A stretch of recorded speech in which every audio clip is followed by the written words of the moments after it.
represent distance. Distance is always positive. That is why the answer to the modulus expression is always going to be positive. So the why question is, why do we need to have a positive answer? We need to have a positive answer because modulus represents distance. Distance is always positive. That's why we need to have a positive answer. Now the second question arises, how do we make it positive? So simply remember, if the quantity inside the modulus is positive, it is written as it is. And if the quantity inside the modulus is negative, it gets multiplied with -1 to make it positive. So what we are trying to discuss is, if x is greater than 0, then modulus of x will be equals to x. The example associated is mod of 5 is equals to 5. Similarly, if x is less than 0, that means if x is negative, then modulus of x will be equals to -1 multiplied by x. And this is going to be modulus of -5, which in turn will be -1 multiplied by -5, which in turn will make it +5. So the end result needs to be positive. So if the quantity inside the modulus is positive, it will be written as it is. If the quantity inside the modulus is negative, it gets multiplied with -1 to make it positive. Why do we need to make it positive? Because it represents distance on the number line and distance is always positive. Are we all clear on this basic idea?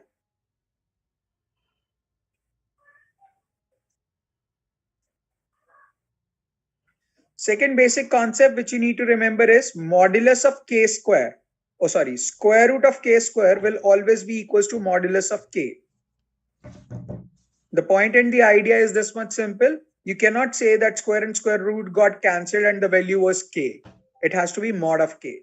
For an instance, if the question goes by square root of -4 squared, this will be equals to modulus of -4, and which in turn will become -1 multiplied by -4. That makes it +4 as the correct answer to the question. So the point is, you cannot cancel out square and square root. If you do so, it will always be a positive value at the end. So these are few basic points which we need to care upon. 15 seconds to note down the idea and then we'll move on.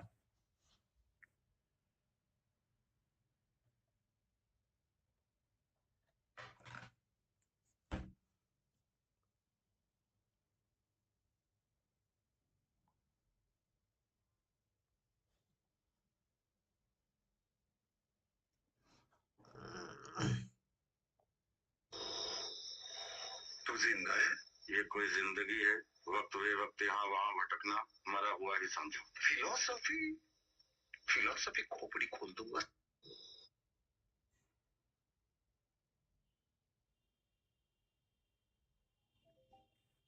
Okay guys, moving on. Now, in the context of solution part for a question, the modulus as a concept will be divided into 3 different parts. First of all, we are going to talk about distance approach of solving out the question, which is basically plotting the things on the number line and then answering the question asked. Now, what is it all about? Let's begin with that. Let's say the question goes by mod of x is equal to 5 and we are asked what is the value of x. So we all know it is going to be plus minus 5. But mathematically, how do we solve and get the answer is very important. So we are going to take a very simple example to relate the idea, which is mod of x is equals to 5. Ideally, this expression is incomplete. And we need to complete this expression by writing it as modulus of x minus 0 is equals to 5. Now the point is, this is why Sujal was saying that it has to have a distance from 0. Basically, the point is, if nothing is specified that where or from where you have to take the distance, then by default it has to be 0. But the point is, it's not always 0. Now, this expression is read in a very specific manner, and that manner should be very clear to you. Let's begin with that. So here, we are going to read this expression as we are finding out the values of x, which are exactly at a distance of 5 units from 0 on the number line. Now, this minus sign will represent from, and the number which appears on the right-hand side of minus sign will represent the reference point. And this reference point can be any damn number in this world. it is not necessarily going to be 0. So the point is, we are finding out the values of x which are exactly at a distance of 5 units from 0 on the number line. So minus sign by default represents from. The number which appears after the minus sign makes reference point, equals to, the right hand side represents the distance. So these are standard thing which we need to remember, and this x is what the variable is which we are finding out. So we are going to make out a number line, plot the reference point which is 0 in this case.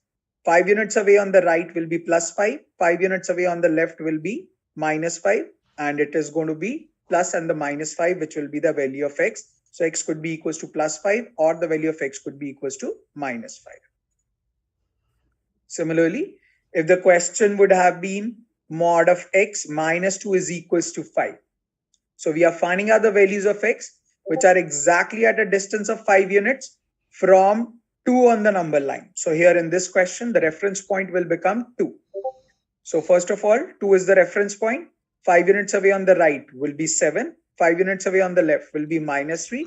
And the value of x will be equals to either 7 or it will be equals to minus 3.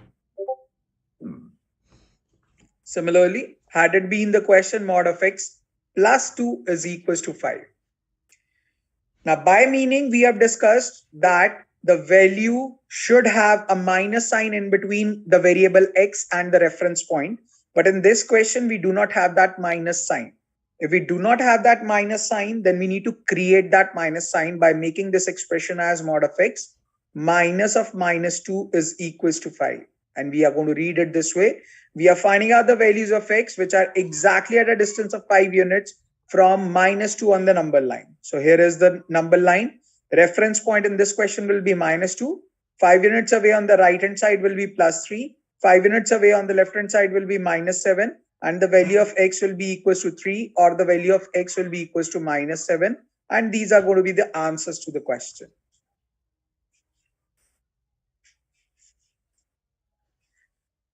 Are we clear on the concept here?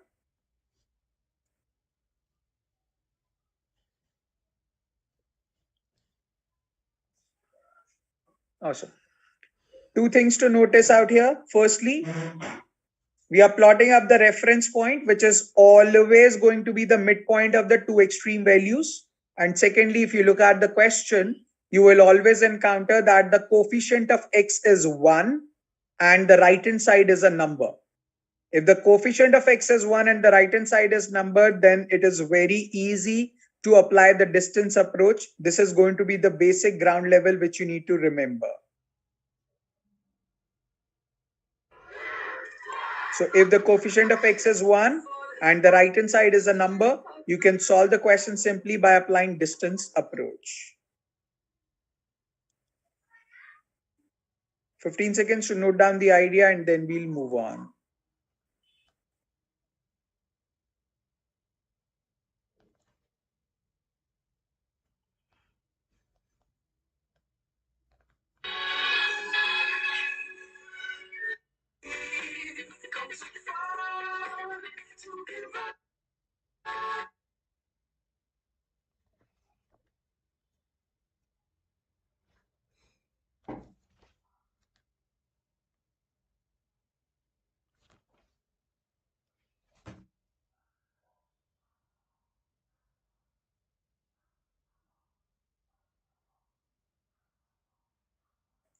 Okay, guys, moving on.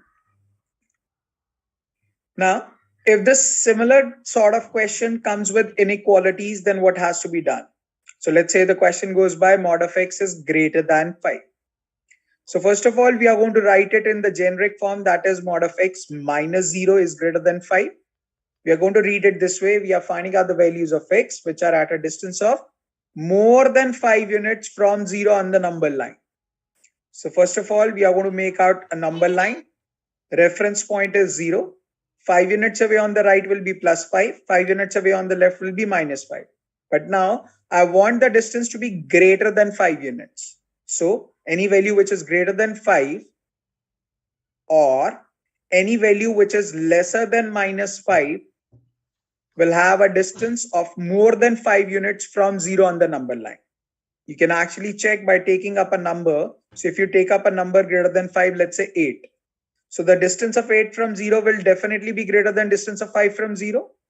Similarly, if you take the number as -7, the distance of -7 from 0 is certainly going to be greater than distance of -5 from 0. So that means any value which is greater than 5 or any value which is lesser than -5 will always work for this scenario. That is mod of x greater than 5. So here, because of inequality, we have a range of values with us, and the range out here which will satisfy is either x will be greater than 5 or x will be less than -5. Similarly, had it been the question mod of x -2 is greater than 5. So we are finding out the values of x which are at a distance of more than 5 units from 2 on the number line. So here is the number line. Here is the reference point 2. 5 units away on the right will be 7. 5 units away on the left will be -3. I want the distance to be greater than 5 units. I want the distance to be greater than 5 units. So x will be either greater than 7 or x will be lesser than -3. Similarly, had it been the question, mod of x plus 2 is lesser than 5. So now instead of minus sign, I have placed plus sign. And instead of greater than sign, I have placed a lesser than sign. So now this expression will be rewritten as mod of x minus of -2 is lesser than 5. We are finding out the values of x which are at a distance of less than 5 units from -2 on the number line. So here is the number line. The reference point is -2. 5 units away on the right will be +3. 5 units away on the left will be -7. Now, I want the distance to be less than 5 units. I want the distance to be less than 5 units. So therefore, the value of x will be converging towards the reference point, and the value of x in this scenario will be in between -7 to 3. And that will be the range of the x's value. So the bottom line is, if we have modulus on one side, greater than sign in between, and a number on the right hand side, we can simply use the distance approach, wherein if it is greater than sign, then values will be apart from the reference point. And if it is lesser than sign, then the values will be within the two extreme values. Does that make sense to everyone?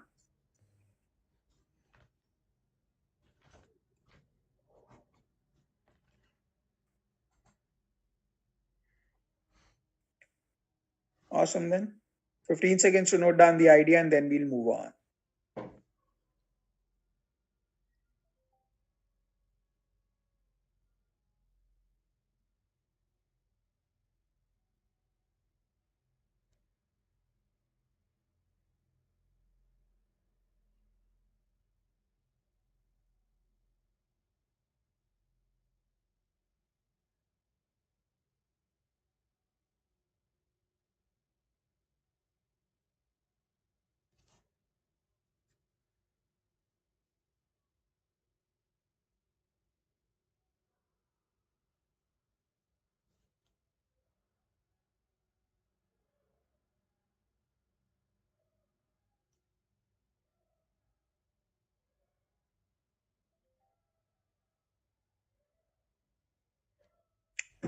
Okay, guys, moving on.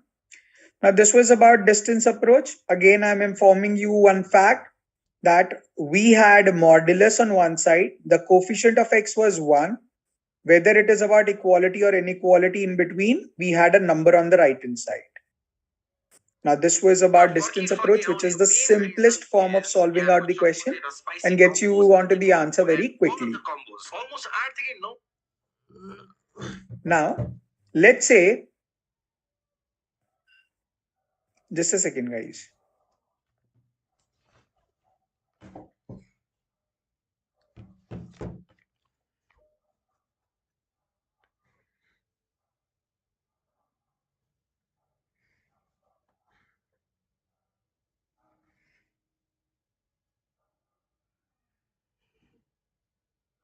Okay, sorry, guys. So now, if let's say the question is a bit typical, not that difficult, but a bit typical than what we were discussing away. Let's say the question goes by mod of 2x plus 5 is equals to 7. Something like this appears. Now, in that scenario, what you need to actually go on is, in fact, before I discuss anything, let us talk about one of the question. Mod of x minus 10 is equals to 2. Solve this question and answer. What will be the value of x?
Okay, wait a second.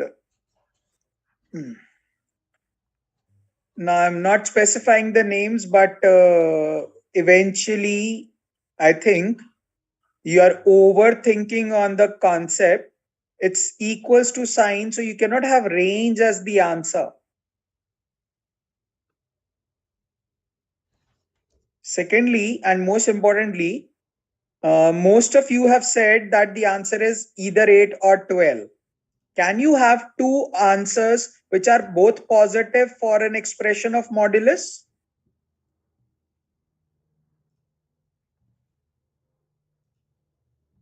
Don't you think one answer needs to be positive, the other needs to be negative?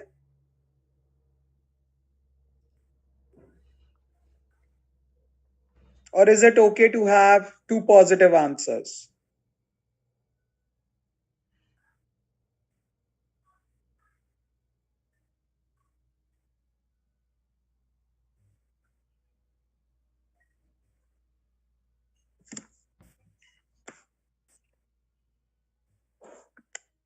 Okay, nobody is answering, so let me give the answer. The point is, yes, it is okay to have two positive or two negative answers. It's just a myth that we cannot have, or we need to have one positive and one negative answer with respect to the modulus. The point and the basic idea is we are finding out the values of x which are exactly at a distance of 2 units from 10 on the number line. So I'll be first of all plotting up the number line. Reference point is 10. 2 units away on the right will be 12. 2 units away on the left will be 8. And these will be the two values of x. X will be either 12 or x will be equals to 8. So the point and the objective is what you need to remember. One answer needs to be on the right hand side of the reference point and one answer needs to be on the left hand side of the reference point. It has nothing to do with positive, negative. It has everything to do with reference point and the distance. So if this is the scenario, you can definitely have two values which are positive. And had it been the question mod of x plus 10 is equals to 2, then in that case, it would have been x of minus 10 is equals to 2.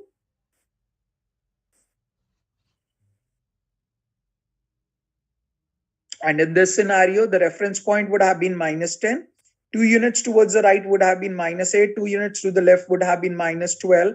And the value of x would have been minus 8 as well as minus 12. So the point is that you can have two positive values like this. You can have two negative values like this. It's okay to get such values. So it's not mandatory that when you solve an expression, you get a one positive, one negative answer. It's just that one answer needs to be on the right hand side of the reference point and another answer needs to be on the left hand side of the reference point. So do remember that. And do make sure to carry forward the fact what is given as the sign. If you have equals to sign, you will have definite answers with us or with yourself. And if it is inequality, then you will have range of answers, not always. Range will turn up only in the case of inequality, not in the case of equals to. Are we all clear on this?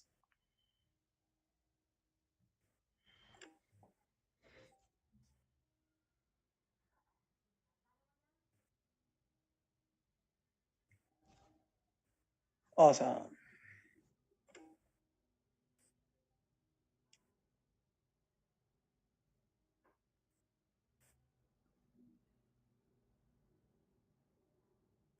Now moving on, this was about the distance approach. Now moving on to the next idea, that's basically called as formula approach to solve the question. It's going to be very similar to what you have studied in your school time. So let's say the question goes by mod of 2x plus 5 is equals to 7. If that is the case, you need to solve for x. You need to find out what is the value of x in this scenario. Now the point is, you do not have the coefficient of x as 1. So you cannot apply directly the distance approach in this case. Either you need to make the coefficient of x as 1 and then solve out that way, or what you can simply do is you can simply apply the formula out here. What is the formula all about? So simply remember, if you have modulus on one side, equals to sign in between, and a number on the right hand side, then you will apply the concept as copy, copy, copy, copy, copy, and change. Change basically means plus will become minus sign, minus will become plus sign. So how to solve this basic idea? So we are saying copy whatever is inside the modulus as it is. So 2x plus 5. Copy the equals to sign as it is, equals to sign. Copy the number as it is, 7 as it is. Or copy whatever inside the modulus as it is. So it will be 2x plus 5. Copy the equals to sign as it is and change the sign. So this plus 7 will become minus 7. So this will be copy, copy, copy, copy, copy, change. This is what you used to do in the school time. That is, when you open the modulus sign, one time it is opened as it is, that is with a plus sign, and one time it is opened with a minus sign. That's what we are doing out here. So now you just have two equations with you, which you just need to solve. So this will become 2x is equals to 7 minus 5, which is 2. And this will give you x is equals to 1. And this is going to be 2x is equals to minus 12. And this will give you the value of x as minus 6. So these will be the two values of x. And this is how you will solve out an expression based on modulus on one side, number on the other. All the question which we have discussed in the distance approach can be solved this way as well. It is just that this requires approximately 15 to 20 seconds to solve an answer. And the previous concept of distance approach was directly you can do it in mind as well. But otherwise, this is something you should be mindful about. Do remember the concept says it should be modulus on one side equals to in between and a number on the right hand side. Then only you can apply this formula. Are we all clear on this?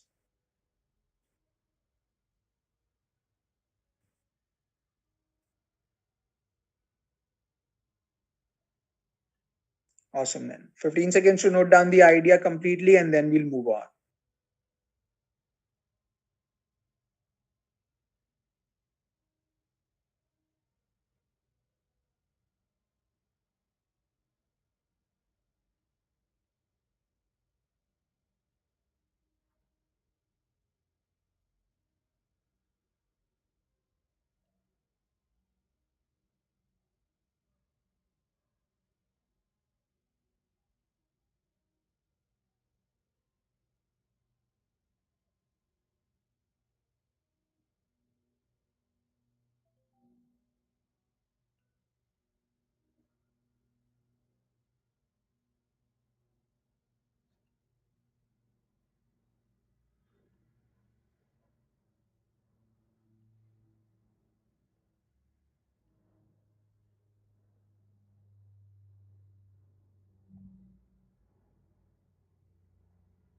Okay, guys, moving on.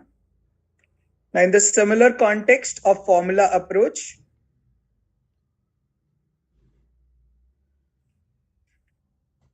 let's say you have modulus on one side inequality sign in between, doesn't matter which sign of inequality it is, and a number on the right hand side. Then in that case, you'll apply the concept as copy, copy, copy, copy, reverse, and change. So out here, reverse means the sign of inequality will get flipped.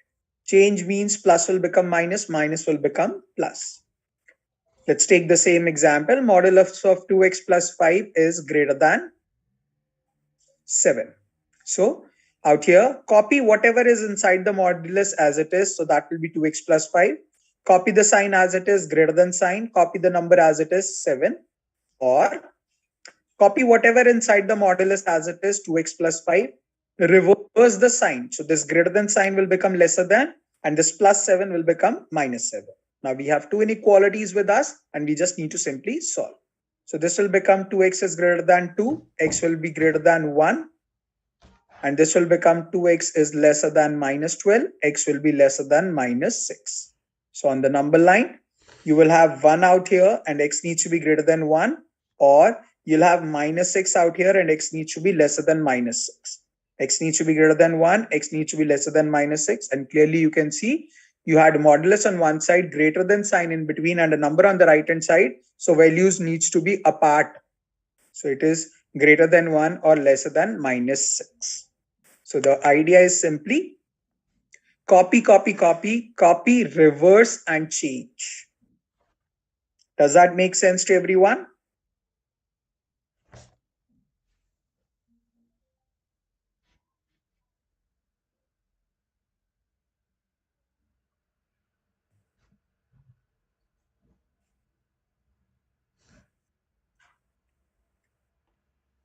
Awesome. Then if that makes sense, note down the idea and try out this question and post your answers in the chat box. Mod of minus 1 by 2x plus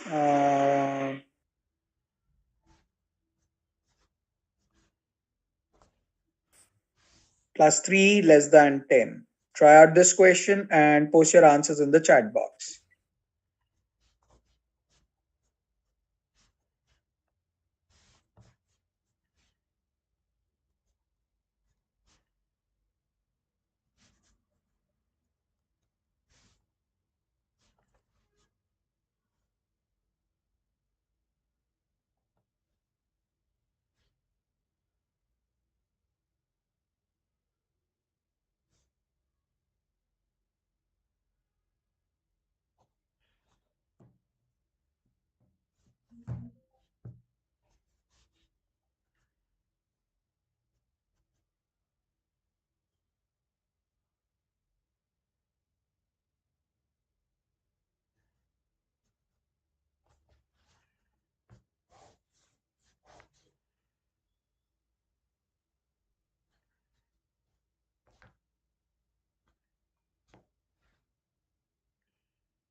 Grishma, for this question, you cannot have a definite answer. You cannot say minus 14 and 26. It has to have a range because it's inequality sign.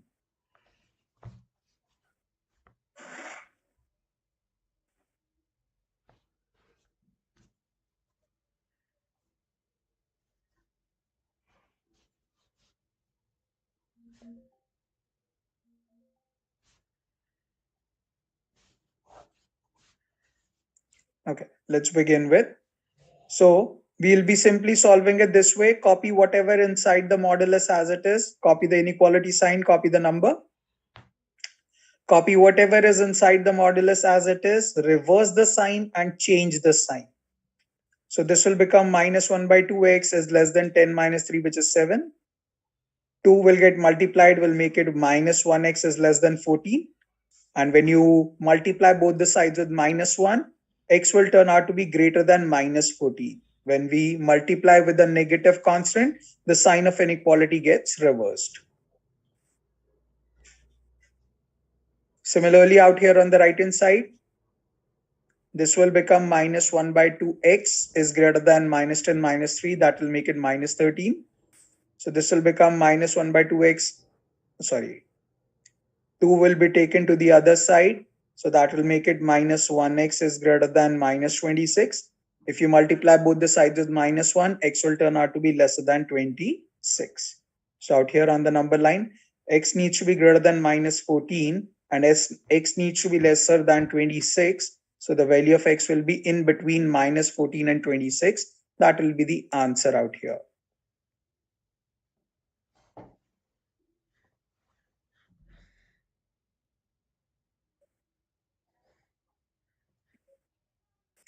This is how you are expected to solve out the question and get the answer. Copy, copy, copy, copy, reverse, and change will be the basic idea. Are we all clear on this?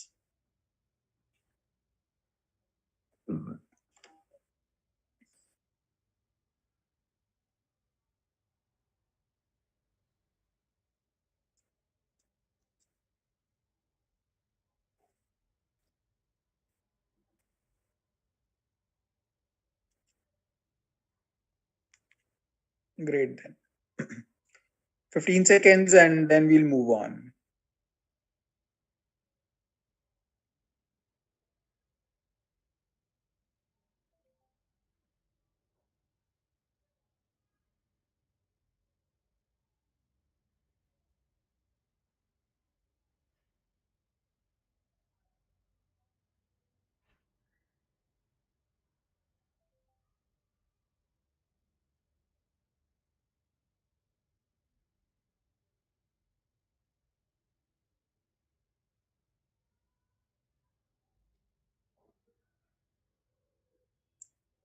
Okay, guys, moving on. Now let's say the question goes by mod of 5 minus x is less than 2. Now, every time whenever we have solved the question, we had modulus of x minus 5 is less than 2 as the question. So we had the variable first, then the minus sign, then the reference point, then the distance. But in this case, reference point and x are at inverse position. So what shall we do? Nothing has to be done. This question is exactly same as the initial question. This one. Why they are exactly same? Because when I say that we are writing modulus of a minus b, it basically implies we are finding out the distance of a from b. Similarly, if I say modulus of b minus a, this will become distance of b from a. And obviously, if a is this point, b is this point, so distance from a to b, which is going to be d units, will be the same distance from b to a, which will be d units. So both the expressions are going to be equal to each other. So it doesn't matter whether we write mod of x minus 5 or we write mod of 5 minus x, both will mean the same thing. But by chance, if you have any confusion about anything, I repeat, if by chance, if you have any confusion or any concerns with it, you can simply apply the copy approach and get the answer to this question. But otherwise, it is as same as this question and will have the same answer altogether, because the distance between x and 5 is going to be the same distance between 5 and x. So they are not two different questions. They are exactly the same concern. Are you all clear on this?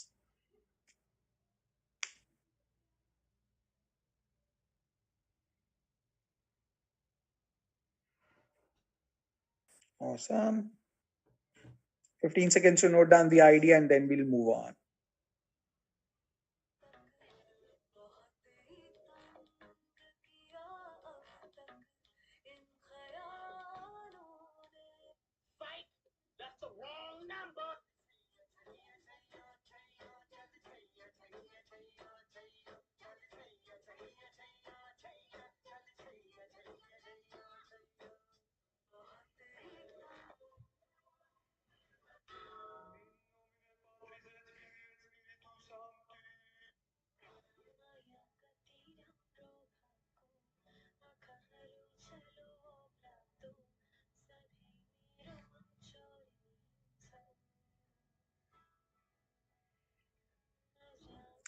Okay, guys. So moving on.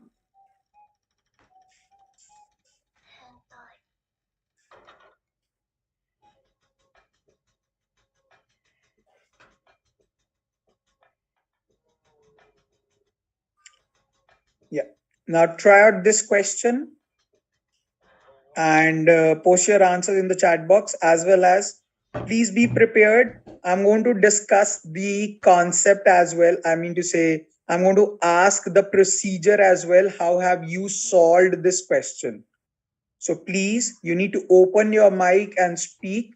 So just be prepared. First of all, solve and post your answers in the chat box.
Okay, guys. So whatever your answers are, uh, any one of you can open your mic and speak. What procedure have you followed to solve the question? A white student at the University of Kentucky was arrested after she was caught on video using.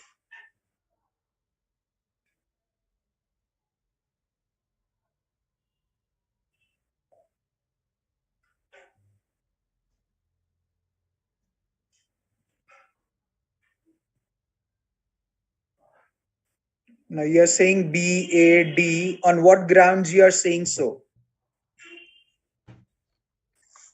So I did the change, copy, Okay, got it. reverse change. And when I was explaining the concept, I said that if you have modulus on one side, inequality sign in between, and a number on the right hand side, then only you can apply copy. Does this expression matches with this expression? No, sir. No. Then that means And you cannot apply this. yes, sir. I'm not saying you are going in the wrong direction, but the point is this question is okay to do that ways and you'll get the correct answer. But there might be a situation wherein you will go wrong. Yes, sir. Okay. Copy, and copy approach. Since first approach x minus x came confirmed, so I followed next. Okay.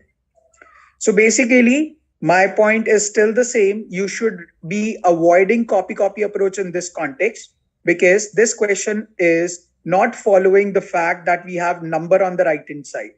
If we have number on the right hand side, then we could have solved using copy approach, but not in this case. If such kind of question appears in front of you, you should be using the distance concept in questions. Likewise, you can reread this expression this way, that you want to find out the values of x whose distance from 10 should be greater than distance from 30. This expression can be read, I'm repeating my words, this expression can be read, I need to find out the values of x whose distance from 10 should be greater than distance from 30. So first of all, make a number line and plot these points 10 and 30. So 10 will be somewhere out here, 30 will be somewhere out here.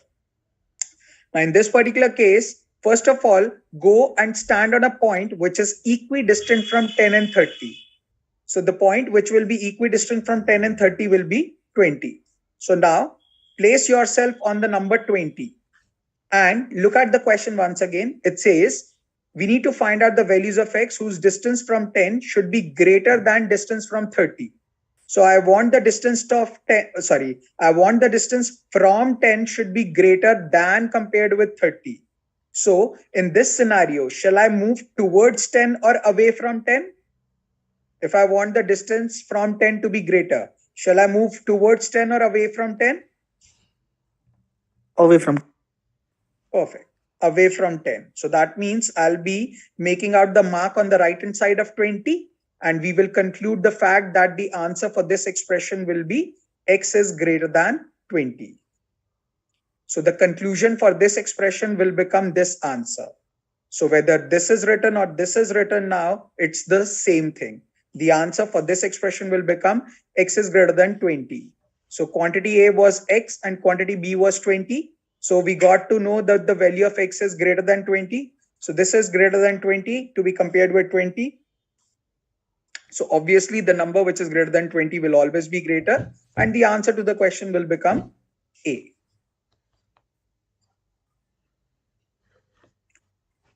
So I'm saying that the question says mod of x minus 10 is greater than mod of x minus 30. So I'm asking you to read this expression in the context of its meaning. The meaning wise, it says we are finding out the values of x whose distance from 10 should be greater than distance from 30. So I need those values of x whose distance from 10 is greater than distance from 30. So first of all, make the number line and plot the reference point 10 and 30, and go and stand on a point which is equidistant from 10 and 30. So the point which is equidistant from 10 and 30 is 20. So place yourself on the number 20. And now read the question again. It says you need to find out the values of x whose distance from 10 should be greater than distance from 30. If I want the distance from 10 to be greater, so obviously I need to go away from 10, because as we keep on moving away from 10, the distance from 10 will keep on increasing. So all the values which are greater than 20 will always work in this scenario, and distance of x from 10 will be definitely greater than distance of x from 30 if we are moving away from 20. So quantity A was x, and we got to know x is greater than 20. Quantity B is 20. So upon comparison, 20 will be greater, and the answer to the question will become A. Now, does that make sense to everyone? So we just need to read this way. Distance of x from 10 should be greater than distance of x from 30. So x has to be same on both the sides.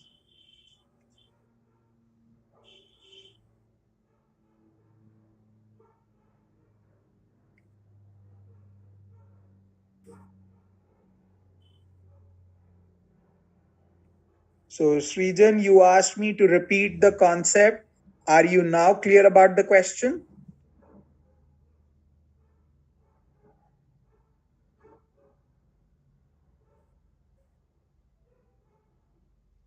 Awesome. 15 seconds to note down the idea, and then we'll move on.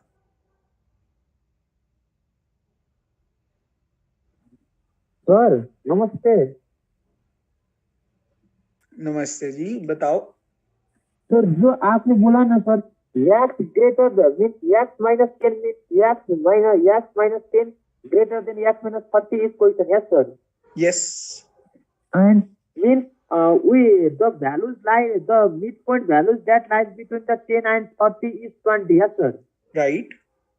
And this 10 and 30 is 20, and the thing is that x minus 10 greater means those values greater, then we have to go forward from the midpoint. Yes sir. Yes.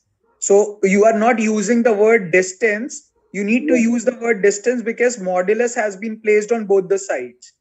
Yeah. So use the word distance of x from 10 should be greater than distance of x from 30.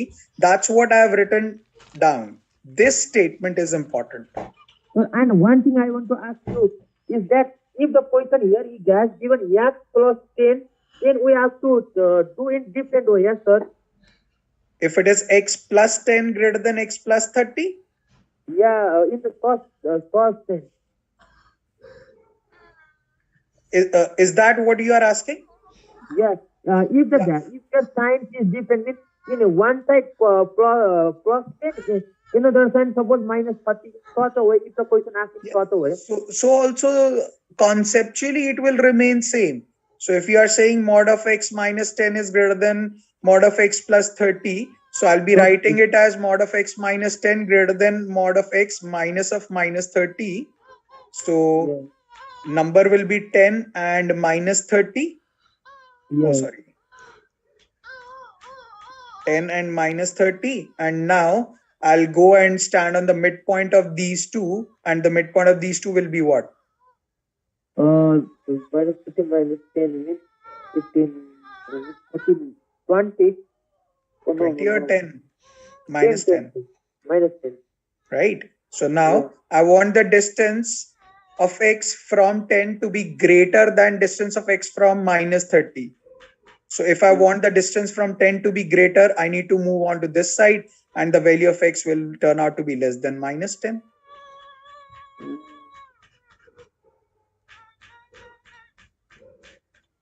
The distance of x from 10 should be greater, so I shall move away from 10. That's the answer. Away from 10 means we reverse the sign. Yes sir, dear. Sorry, what? Means the thing is yes is away from the 10. The question is yes is away from 10. Yes sir. Yeah. Means away from 10 means we have to go to the left hand side. Yes sir. Yes. If we go left hand side, then this inequality sign will be less than. Yes sir. Yes. Means opposite. If the Opposite. person was away, then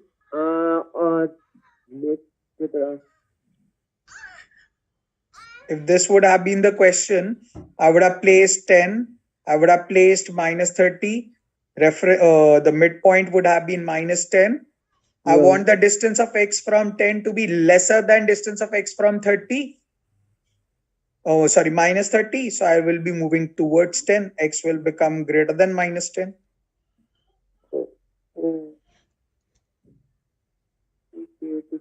Now I got the point. Means we have to, if less than, just change the sign. More than, if greater than, we have to change the sign to the left hand side. With that I got the point, sir, now only. Perfect.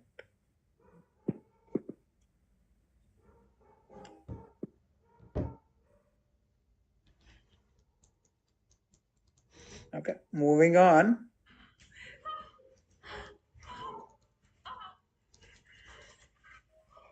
Try this question, please.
Okay.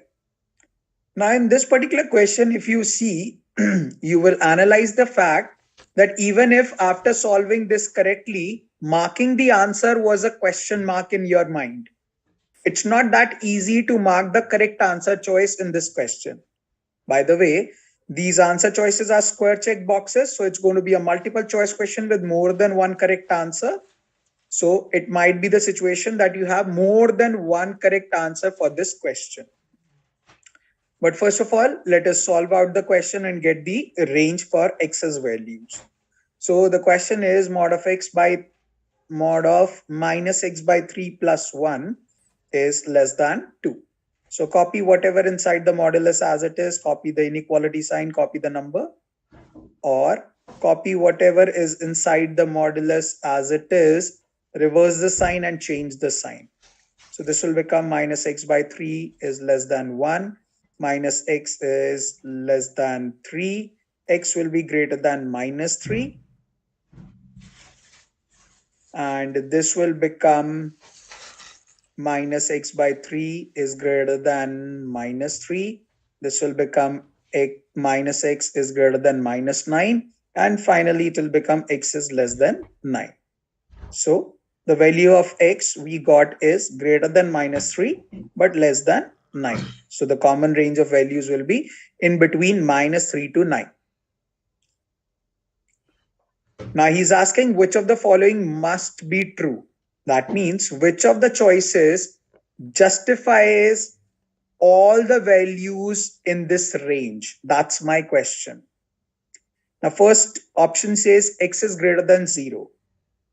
My answer is in between minus 3 to 9, and this specifies x is greater than 0. Does x greater than 0 include all the values from minus 3 to 9? I repeat my question. Does x greater than 0 include all the values of this question? No, sir. No. So that means simple, straightforward, option A cannot be the correct answer to this question. Option B says x is less than 9. Does x less than 9 include all the values of x, which is the answer to this question? Yes, sir. No, sir. Yes. So that means B will be definitely the correct answer. Option C says x is greater than minus 9. So minus 9 will fall somewhere out here. X is greater than minus 9. Does the values which are greater than minus 9 engulf all the values from minus 3 to 9? No. Yes or no? Yes, sir. Yes, sir. Yes, sir. So that means option C also will be the correct answer. And last choice says 0 to 3. So 0 to 3 will be somewhere out here. Does all the values between 0 to 3 engulf all the values from minus 3 to 9? No, sir. So that cannot be the answer. So option B and option C are the correct answers to the question. So this is how you are going to see the question and answer it out. So you need to just see, does the range include all the values which you are getting or not? If that includes all the values, then it's perfectly fine. And if it does not include, that cannot be the answer to the question.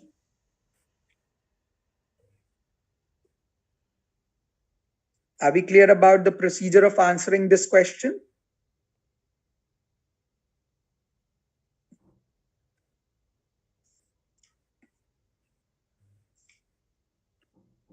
Awesome. 15 seconds, in fact, 30 seconds to digest the idea, and then we'll move on.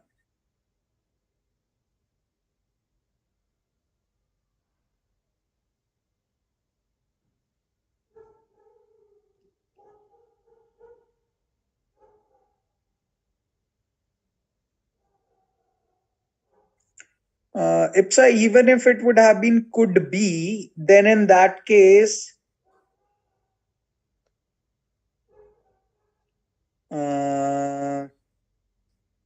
which of the following could be true? Then in that case, yeah, all the option choices would have been right. Then somewhere or the other, these values are interconnected and gives you the answer. Yes.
Okay, guys, moving on.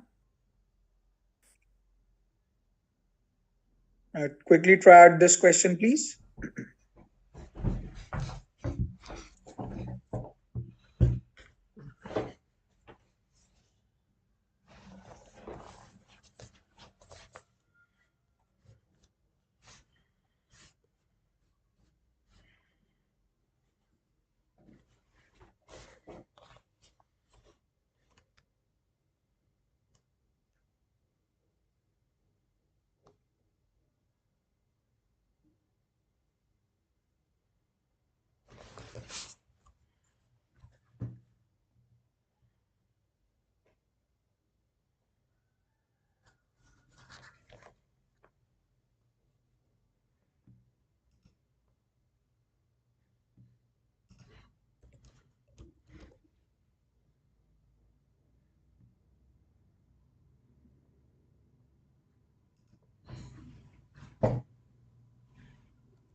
Awesome, guys. Yes, the correct answer is B.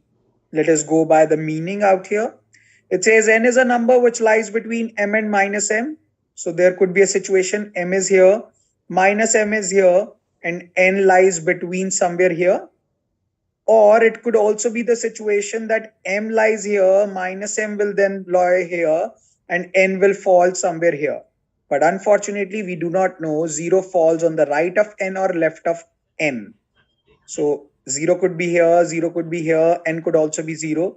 0 could be here, 0 could be here, n could also be 0. So we have no clue out here about what is n. But definitely, if m falls here, minus m needs to fall on the left.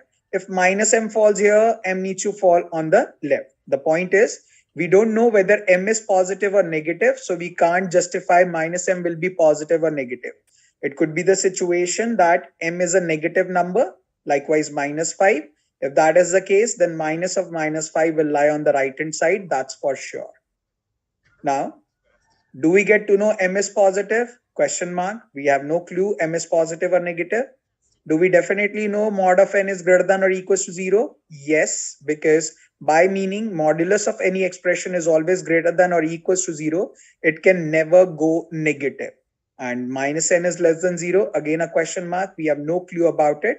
So the only situation right will be about B, that is modulus of an expression is always greater than or equals to 0.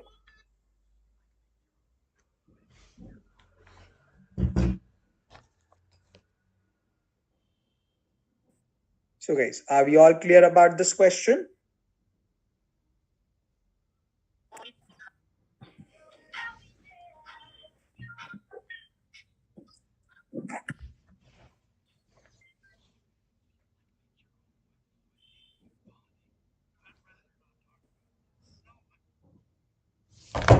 Awesome.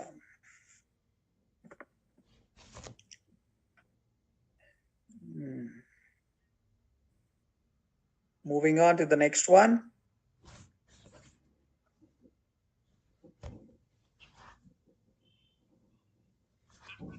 In fact, this one. Yeah. Try out this question, please. Hello. Moving on to the next one.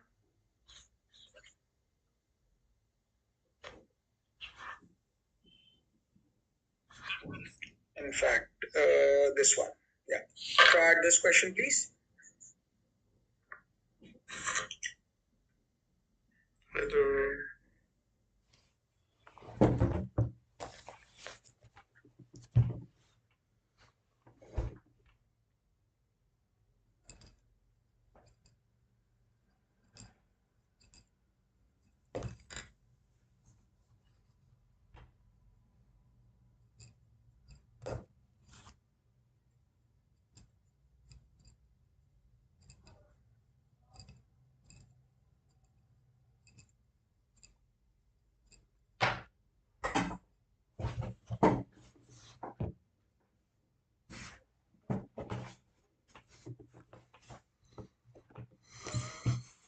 Hello.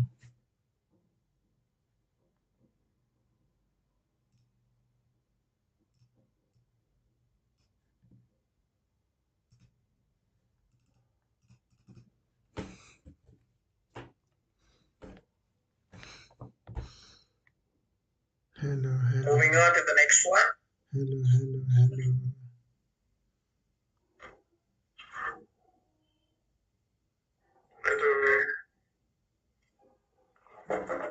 Hello, hello, hello.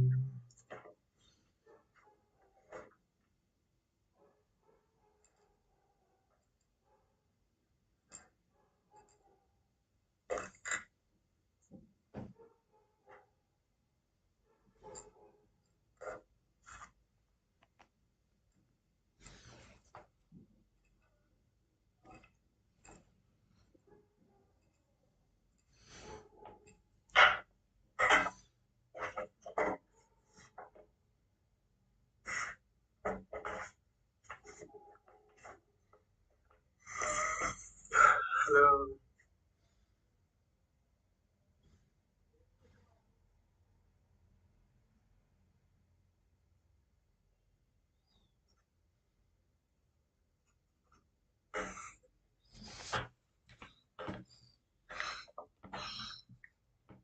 Hello, hello. Moving on to the next one.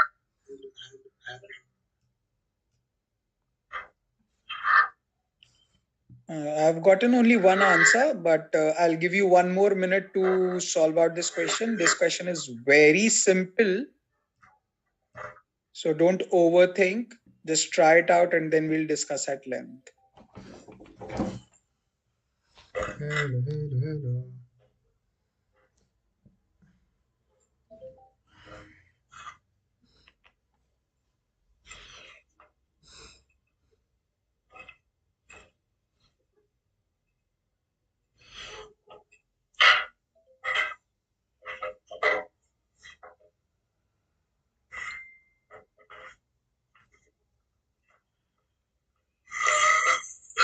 Hello.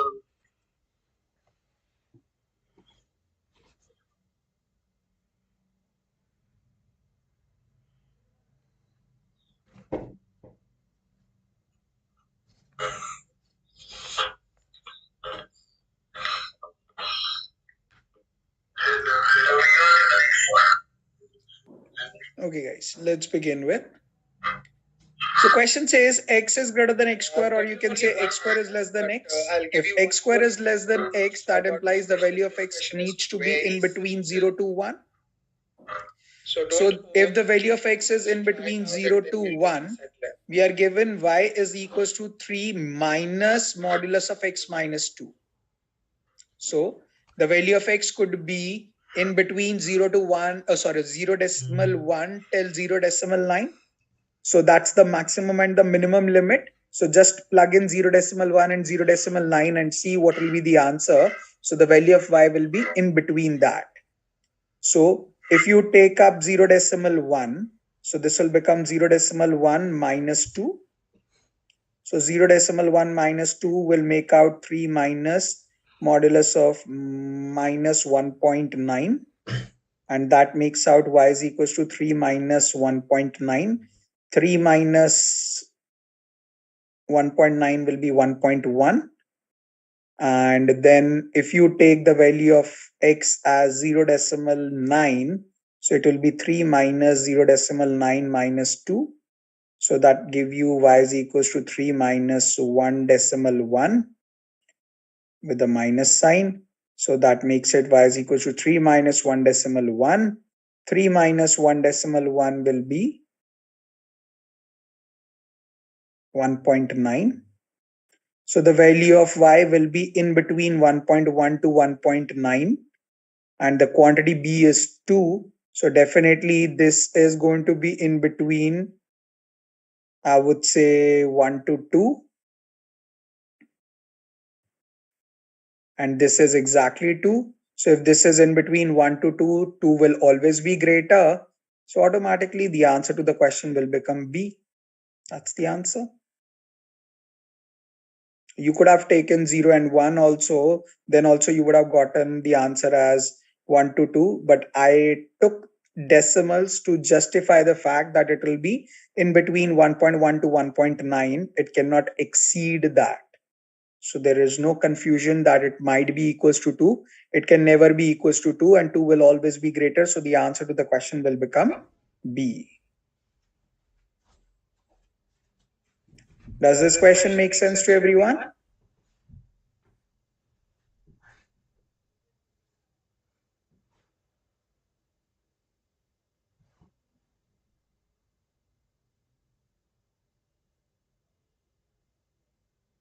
Awesome then. So this is it, what we needed to know with respect to inequalities and modulus. If you have anything to ask, please ask. Otherwise, we'll move to the next chapter.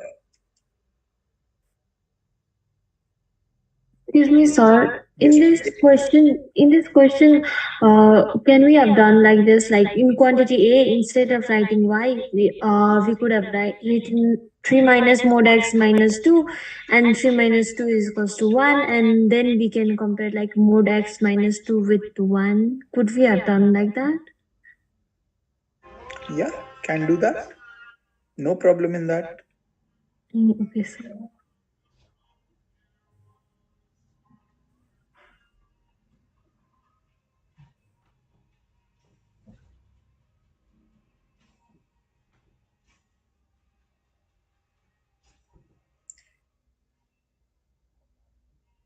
So basically, you are trying to say the quantity A will become 3 minus mod x minus 2 to be compared with 2.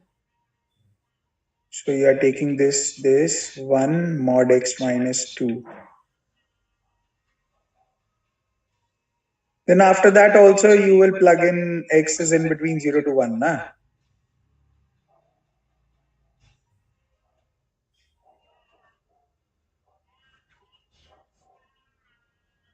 Right? Yes, sir. Yeah, okay. Yeah, not a big deal. It's okay. So 0 to 1 will be, then also b will always be greater. Okay, no problem. Okay, sir.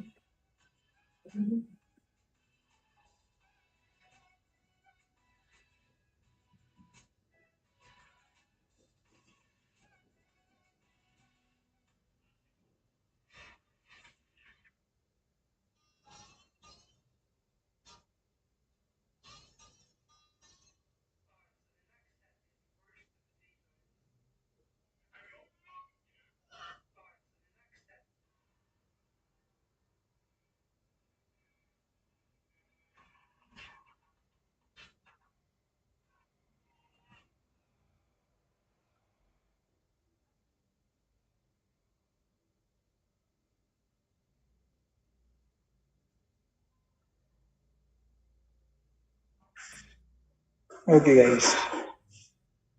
Any questions regarding this chapter?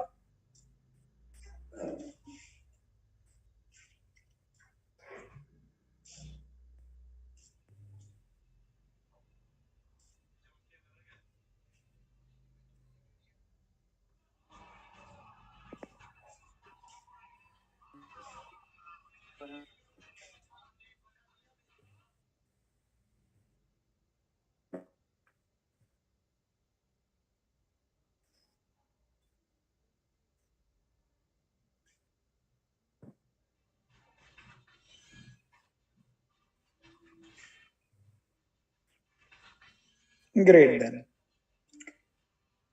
Just a second, we'll be moving on to the next chapter then in that case.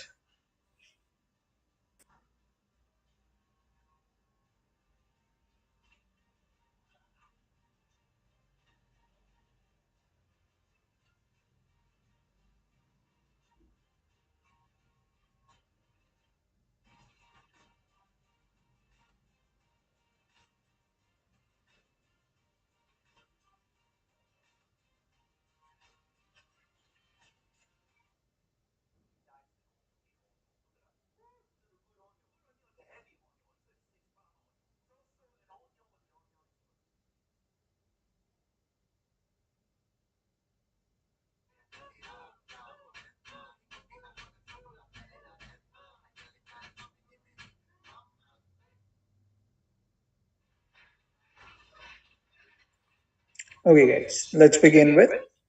The next chapter we are going to talk about is geometry. Geometry is one such concept which is going to be the deepest and the vast concept under GRE.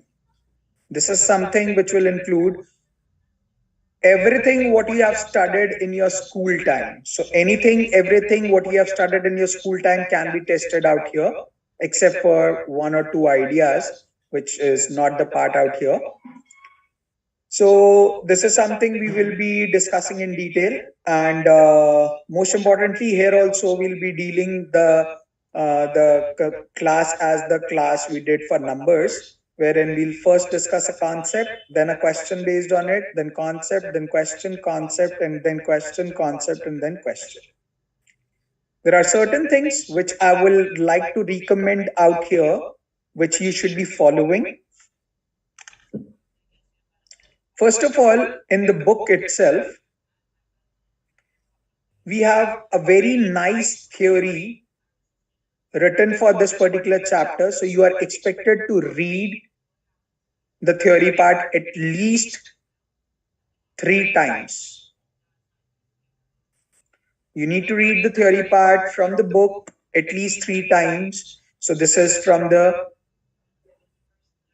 pre-session, or you can say the theory part which is given in the book under the name Quantitative Review of Geometry. When you will read the theory part, you will encounter 2 tables are made in the book, which I'll also display later on. Those 2 tables are to be learned as it is. So one is the table about the properties of 2-dimensional figure, and the other is about formulas of 3-dimensional figure. We don't have a choice out there. You need to remember and learn the formulas as it is. Next important thing which you need to remember is that with respect to GRE, there are 2 things which are very important. Firstly, for solving out the question, do remember that you are always expected to divide the figure into parts and then solve out the question. And those parts should be most likely triangles to get the idea better in place. So just make sure that you are dividing the figure into parts, that too in the triangles, to get the answer in place. And secondly, and most important instruction is that geometrical figures are not drawn to scale. That means whatever they look like, they may be so, they may not be so. For an example, if this figure is given, what will you call this figure as? What is this figure?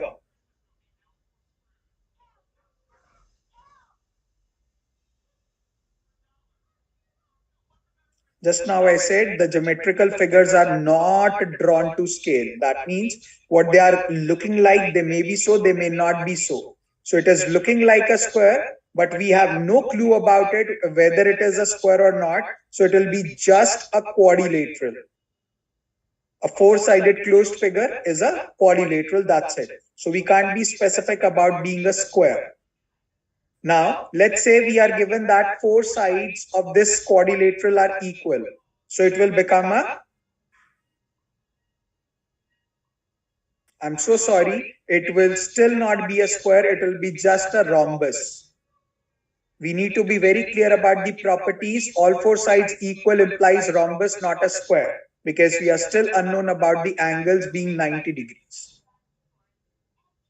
Similarly, if in a quadrilateral, all 4 angles are 90 degrees, now it will form out a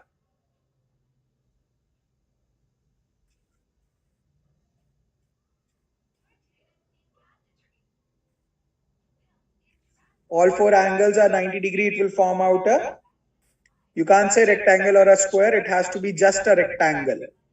It can't be square because we don't have any clue about the sides. Until and unless we get to know about the sides, it will not become a square. So now if you include the properties of a square, properties of a rectangle as well as a rhombus together, then it will be forming out a square. That means if you know all 4 sides are equal and all 4 internal angles are 90 degree, then only you can call it as a square, otherwise not. So these are the properties I'm talking about, which are written in the book. So you need to be mindful about each and every property in detail and remember that as it is. Obviously, we are going to discuss everything in the context, but the objective out here is to remember what exactly is given. So do remember, geometrical figures are not drawn to scale, so you cannot make assumptions on your own. Now, let's begin with the basic ideas. So first of all, we are going to start with the very basic concept, that is the idea about points, lines, and angles. So first of all, we need to understand that this is called a point. This is a line which can be extended onto the two sides indefinitely. A line segment has two endpoints, and if this is the line, then this will be the line segment. Segment basically means part of the whole. Segment means part of the whole. So this AB will be the line segment which has two endpoints. This is called as ray,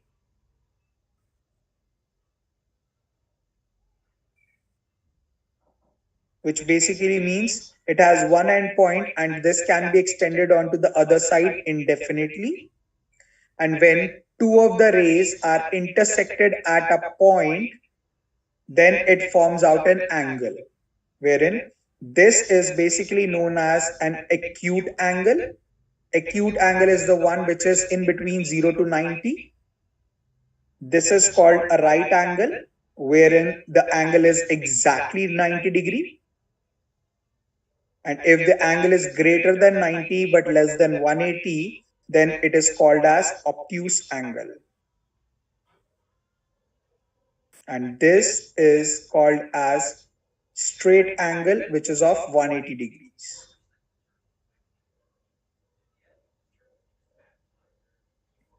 Just remember, angle around a point is always going to be 360 degrees. So these are few basic things which you need to be mindful about.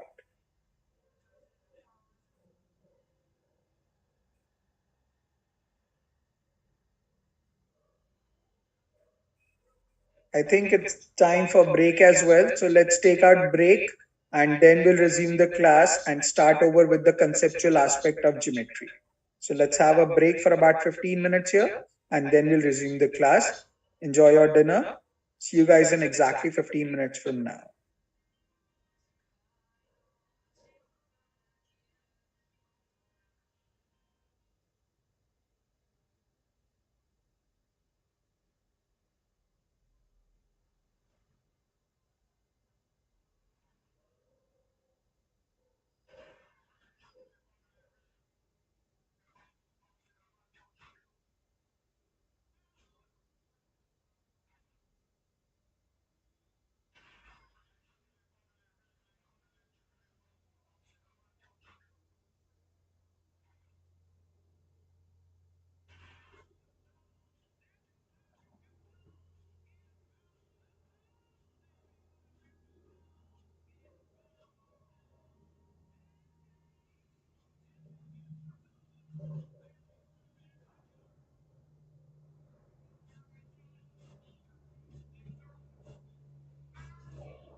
Okay, guys. Is everyone back from the break?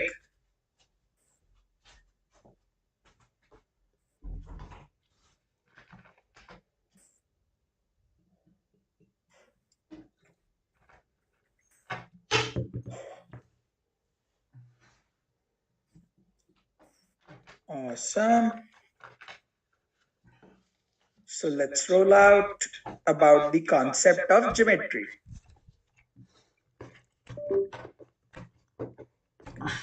My marker is not working. Just a second.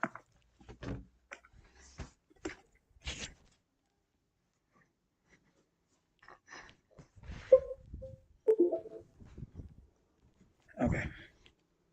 So the very first concept we are going to discuss here is the idea about polygons. The meaning of the word polygons.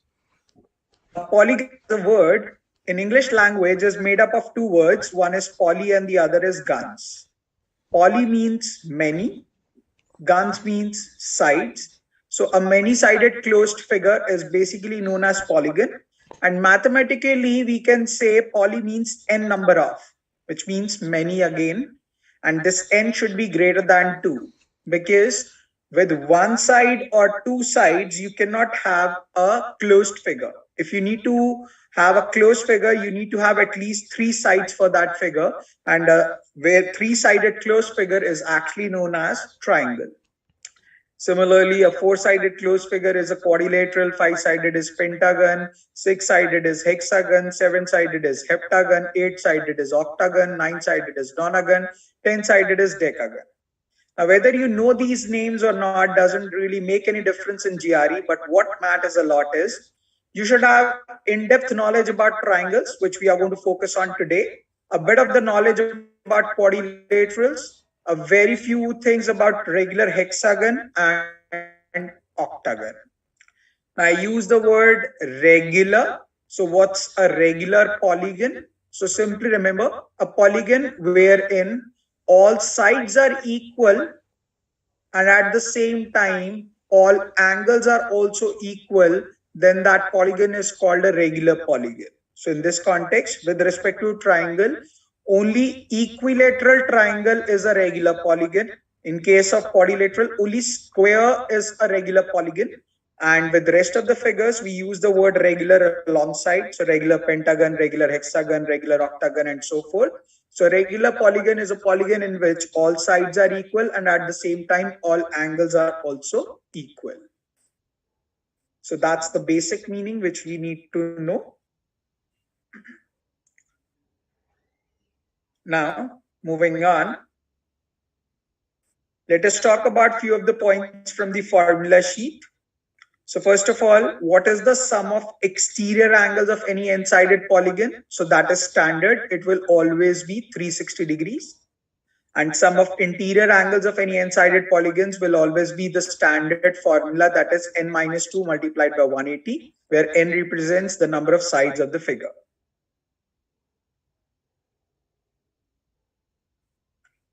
In this particular case, if we are talking about triangle, so this will become 3 minus 2 into 180.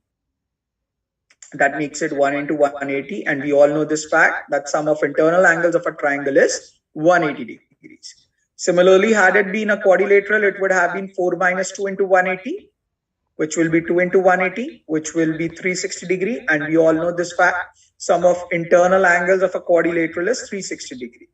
So if you wish to find out any damn figure, the sum of all the angles, you can simply replace the value of n as the number of sides and you can simply calculate the answer to it. This is how you will be solving and getting the answer. So even if it is about a decagon, so you just need to know decagon implies 10 sides. So this will become 10 minus 2 into 180. Upon solving this expression, it will give you the sum total of all the internal angles of a decagon. Quickly note down this idea and then we'll talk about parallel lines.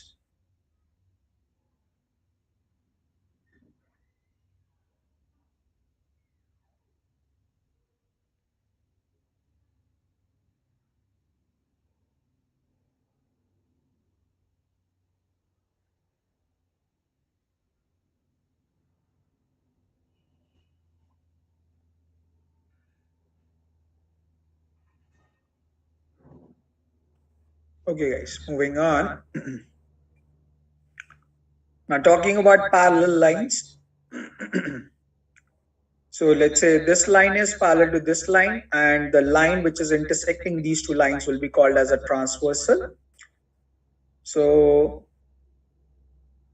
this angle 1 will be equals to this angle 2. They will be called as corresponding angles. So you can clearly see if this is M, this is N and this is P. So angle 1 is on the right of P and above M. Similarly, angle 2 is on the right of P and above N. And because M and N are parallel to each other, so simply you can relate the idea that angle 1 will be equals to angle 2. They'll be called as corresponding angles. Similarly, this angle 3 will be equals to this angle 4. Similarly, this angle 5 needs to be equals to angle 6. Similarly, this angle 7 will be equals to angle 8. So these all will be called as set of corresponding angles. Now further, if you relate, angle 1 will also be equals to angle 7 and angle 3 will also be equals to angle 5. Similarly, angle 2 will be equals to angle 8 and angle 4 will be equals to angle 6 and they are all called as vertically opposite angles. You can simply see all angles are vertically opposite to each other. So 1 is opposite to 7, 5 is opposite to 3, 6 is opposite to 4, 2 is opposite to 8. So these all are vertically opposite angles. Also remember those angles which form Z shape, whether it is normal Z or inverted Z, they are going to form as alternate interior angles. So in this figure, this 7 and 2 forms out Z shape. So as 3 and 6 forms out Z shape. So angle 2 will be equals to angle 7. Angle 7 will be equals to angle 2 as well as angle 3 will be equals to angle 6 and they will be called as set of alternate interior angles. Also, if you notice, you can simply say that P is a straight line. If P is a straight line, then in that case, angle 1 plus angle 3 needs to be equals to 180 degrees, because angle on the straight line is always going to be 180 degrees. Now, if 1 plus 3 is 180 and 1 is equals to 2, so if you replace that out here, we will get angle 2 plus angle 3 will be equals to 180 degree. And this is basically known as co-interior angles. Interior angles on the same side of the transversal have some 180 degrees. So not only 2 plus 3, but also 6 plus 7 will be equals to 180 degrees. So they are called co-interior angles. Interior angles on the same side of the transversal have some 180 degrees. Now, based on this idea, if you look at the figure made on the screen under the formula sheet context, you will analyze that the two lines L1 and L2 are parallel to each other. So you can simply say A will be equals to C, C will be equals to G, G will be equals to E, and order is immaterial because of equal that these all are equal to each other. Are you all clear about the concept of parallel lines?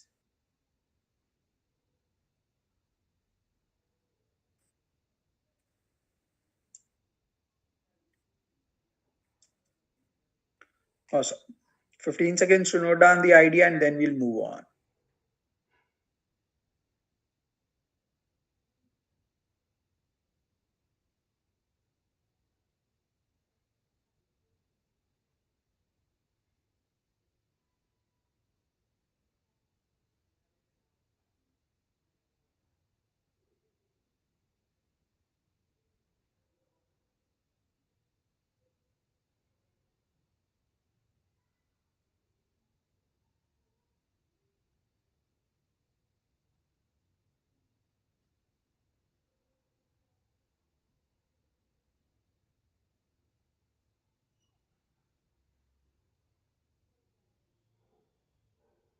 Okay, moving on.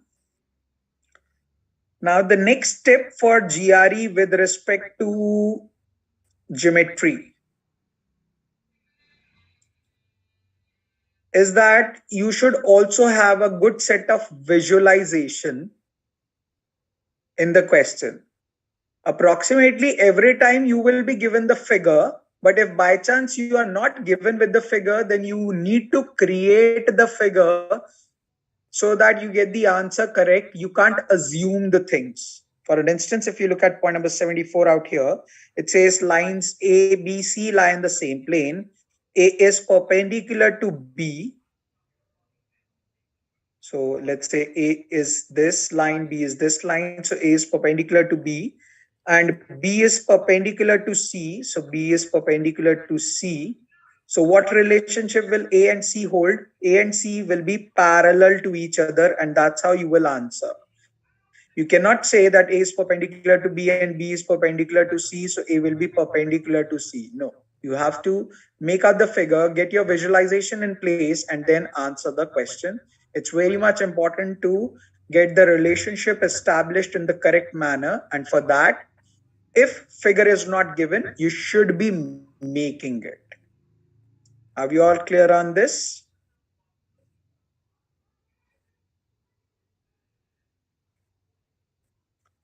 Great then. 15 seconds to note down the idea and then we'll move on.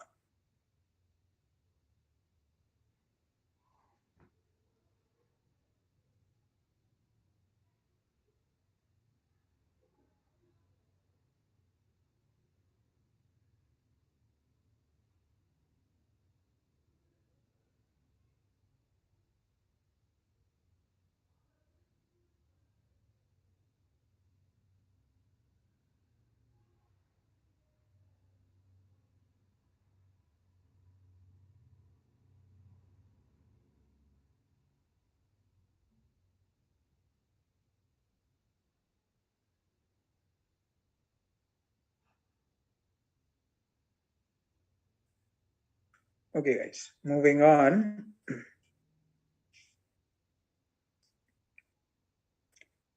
Now we are going to talk about triangles in detail.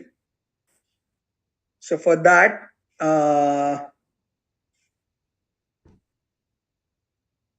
let me first of all talk about triangles in detail. So I'm just using the empty space on the screen. So first of all, you need to understand that there are 6 different names we should be very much comfortable with. The very first one is scalene triangle. Scalene triangle is a triangle in which all 3 sides are different, all 3 internal are different. There is no relationship between the sides and the angles. Second is isosceles triangle. Isosceles triangle is a triangle in which 2 of the sides are given. 2 of the sides are equal. Which 2 sides are equal? We have no clue. But yes, it should be mentioned in the question. And these 2 sides, if are equal, then their opposite angles are also going to be equal to each other. So if the sides are equal, their opposite angles are equal. If the angles are equal, their opposite sides are also equal. Then is equilateral triangle. Equilateral triangle is a triangle in which all 3 sides are equal and all 3 internal angles are also equal to each other. By rule, we know this fact that if this is a triangle, this is angle 1, this is angle 2, this is angle 3, then sum of all the 3 internal angles needs to be equal to 180 degrees. And if all these 3 angles turns out to be equal in the context of equilateral triangle, then this will turn out to be x plus x plus x, which is equal to 180. 3x is equal to 180 and x will turn out to be equal to 60 degrees. So it is not going to be an assumption. It is going to be a true fact that if the triangle is an equilateral triangle, then the angles needs to be 60 degrees each. So you can take the value as 60. It will not be termed as an assumption. It is going to be a true fact.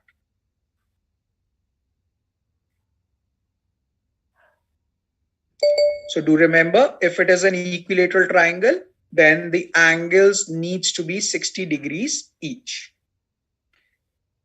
The next variant is the right angle triangle.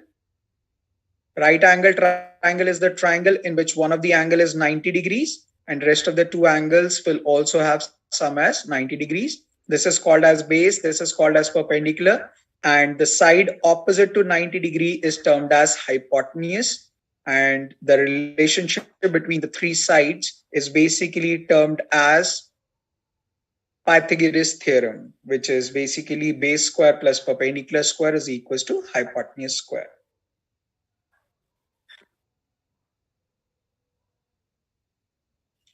Rest we are going to talk about it in detail later on. I'm just giving you the glimpse right away. Then is acute angled triangle. Acute angled triangle is a triangle in which all the internal angles are less than 90 degrees. And finally, it's obtuse angled triangle in which one of the angle is going to be greater than 90 and rest of the 2 will definitely be less than 90. And for this kind of figure, when you drop the perpendicular from this particular vertex, it will be outside the triangle and this will be the height of the triangle if we keep this as the base. So these are the few basic things which we needed to know with respect to triangles. If you have any doubt out here, do let me know here itself so that when I use these names while explaining something, so you should not have doubt out there. And lastly, area of the triangle will always go by the formula half into base into height. You just need to remember this much about the triangles in the context. Take a minute, digest everything. If you have anything to ask, please ask. Otherwise, we will move on to the properties of the triangle.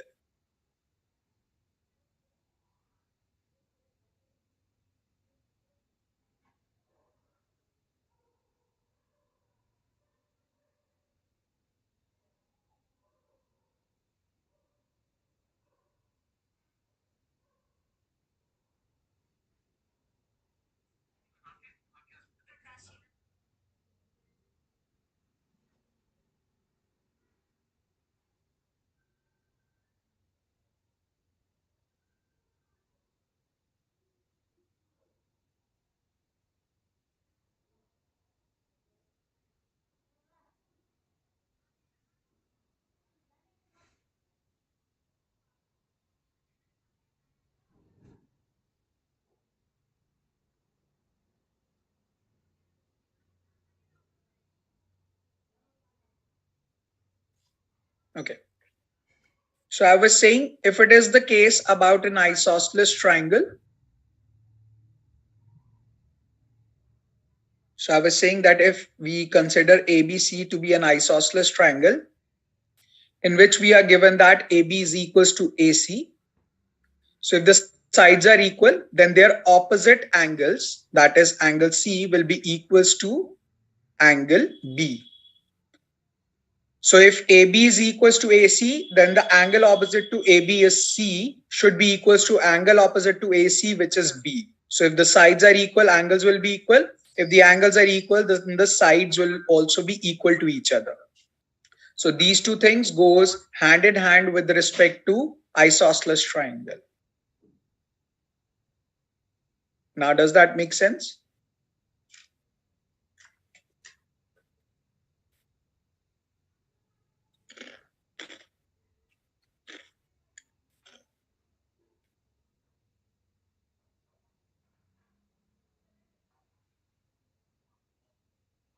Pushpa, clear?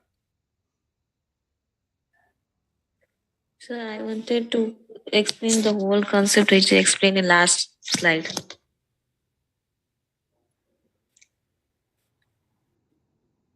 You were out of the class, is it? Yeah, because of some internet issues. Okay. So I just simply explained that these are the 6 names of the triangles which we'll be using under the properties. So scalene triangle is the triangle in which all 3 sides are different, all 3 internal angles are different. Isosceles is a triangle in which 2 of the sides are equal. If 2 sides are equal, then their opposite angles are also equal. Equilateral triangle is a triangle in which all 3 sides are equal and all 3 internal angles are equal. So we know that sum of internal angle is 180 degree. So if all 3 angles are equal, if I assume it to be x, x and x, so upon solving we get that the angle will be 60 degree.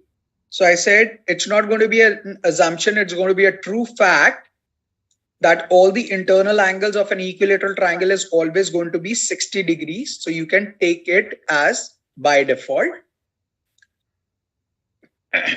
Then I said right angle triangle is a triangle in which one of the angle is 90 degrees and rest of the 2 also have sum as 90 degrees because sum total has to be 180. And then I said that in case of right angle triangle, the relationship between the 3 sides is base square plus perpendicular square is equal to hypotenuse square, which is also known as Pythagoras theorem, which we will be discussing in detail later on. Just giving you the glimpse out here. Acute angle triangle is a triangle in which all the 3 internal angles are less than 90, and obtuse angle triangle is a triangle in which one of the angle is greater than 90. And if you are taking this as the base, then the height of this triangle will be an external height, which will look like somewhat this way. So I didn't explain anything. I just said these are the names I'm going to use in the explanation. If you have any doubt again, please ask. Otherwise, we will move on to the properties of the triangle.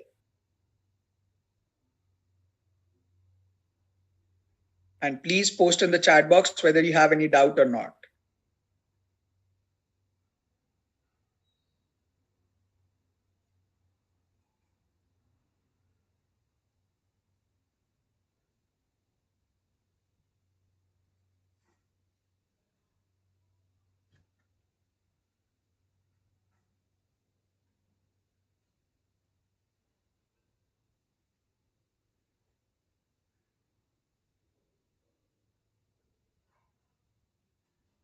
So guys, any doubt in anything?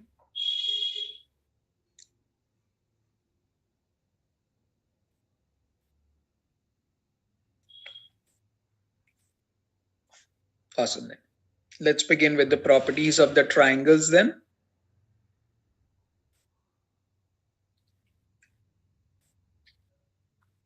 So the very first property is about the relationship between the sides and the angles of a triangle. If let's say this side is x, this side is y, and this side is z, and we are given angle A is 70, angle B is 30. So if this is 70, this is 30, automatically the third angle needs to be 80 degrees because the sum total has to be 180. Clearly, if you notice, 80 degrees is going to be the greatest compared with 70, compared with 30. So the side opposite to 80, which is X, will be the greatest in this figure. Then the side opposite to 70 is Z, which will come in between. And the side opposite to 30 will be Y, which will be the least. So if you are expected to compare X and Y, definitely X is greater than Y. So if it is a quantitative comparison question like this, then the answer to that question will become A. So the property which we need to relate out in this question is, or this example is, that larger angle will have larger side opposite to it and the smaller angle will have smaller side opposite to it. Larger angle will have larger side opposite to it and the smaller angle will have smaller side opposite to it. Now, the next property which we need to remember is about exterior angle property. Herein you can simply say that angle A plus B plus C is going to be equals to 180 degrees. So as A plus Y is also going to be equals to 180 degrees, because this is also going to be angle on the straight line. So now using these two equations, the right hand side is 180. So the left hand side should also be equal. So I can say A plus B plus C will be equals to A plus Y, wherein A and A is same. So we'll get cancelled out and we'll get B plus C is equals to Y. Now clearly Y is an exterior angle to this triangle and B and C are opposite interior angles to the angle Y. So you can simply say that exterior angle of the triangle is always equals to sum of opposite interior angles. So that's called exterior angle property, which you can now relate to all the three angles. So X will be equals to A plus B. Similarly, Y will be equals to B plus C. Similarly, Z will be equals to A plus C. And you can simply say exterior angle of the triangle is always equals to sum of opposite interior angles. 30 seconds to note down the idea and then we'll move on.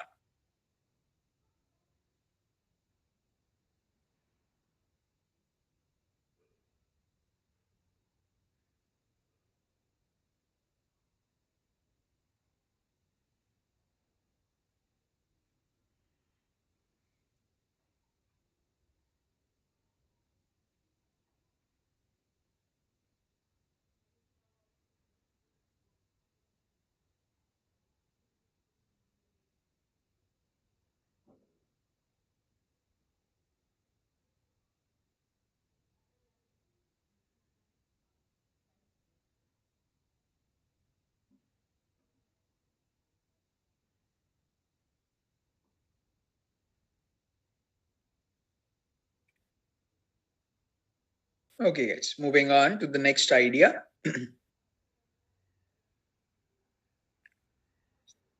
Now, in this particular figure, we are given this side is 3, this side is 4. We are expected to compare the length of AC with 5. Now, the point and the objective for this particular question is that this triangle looks like a right angle triangle, wherein if I apply Pythagoras theorem, then I'll get to know that AC will be 5. But unfortunately, that will be sheer assumption of ours because we don't know whether the angle B is 90 degree or not. So that 90 degree sign is missing out here. And the language of the question also does not specify that angle B is equals to 90 degree. So if that is missing, you cannot assume it to be a right angle triangle. And henceforth, you cannot say that AC will be 5. So out here, this trap you need to get overcome through that you cannot take this triangle to be a right angle triangle and you cannot apply Pythagoras theorem. So out here, what you can simply apply the property is that in a triangle, any side of the triangle is always lesser than sum of the other two sides and is always greater than the difference of the other two sides.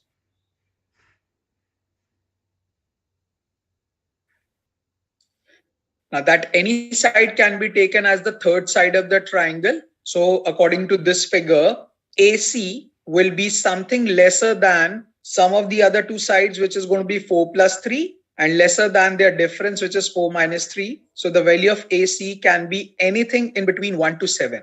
It cannot be 1, it cannot be 7, it has to be in between 1 to 7 so that it forms out a triangle. And now you were expected to compare length of AC with 5. So obviously AC can be greater than 5, can be equals to 5, can be lesser than 5. So you don't have a definite relationship between the two quantities, and the answer will become D. But had it been the question, compare length of AC with 15, then certainly we got to know that AC will be in between 1 to 7. So a value which is in between 1 to 7 has to be compared with 15. So certainly 15 is always greater. And the answer in that scenario will become B. So it's not that you cannot calculate, so you cannot justify an answer will always be D. That's not the case. You need to compare the two quantities with its actuality and then answer the question asked. So the property out here is, in a triangle, any side or third side of the triangle is always lesser than the sum of the other two sides, but greater than the difference of the other two sides. Does that make sense to everyone?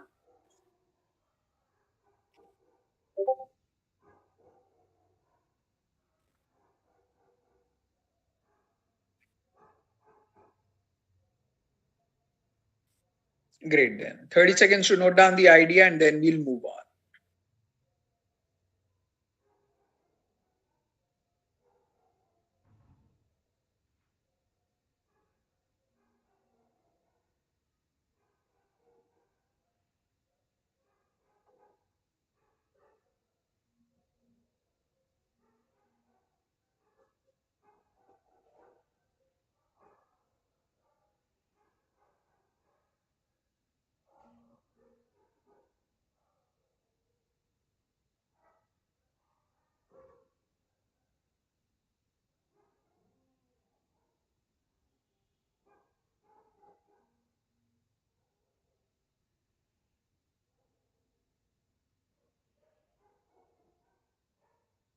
Okay, guys, moving on to the next property.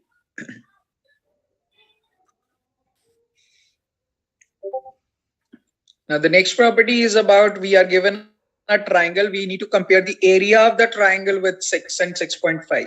So let's see and analyze what exactly it is. Now, the point is, area of triangle is half into base into height. And we are unknown about the fact which type of triangle it is. Now, if we are unknown about the fact that which type of triangle it is, then we can generalize this idea that this triangle can be of 3 different types. It can be a right angle triangle, it can be an acute angle triangle, and it can also be an obtuse angle triangle. That's the 3 possibilities it can have. If by chance it turns out to be a right angle triangle, then the area of the triangle will become half multiplied by the base multiplied by the height. And in that case, the area of the triangle will become 6. Similarly, this was the original figure we were given, wherein this was A, this was B, this was C, this was 4, and this was given to us as 3.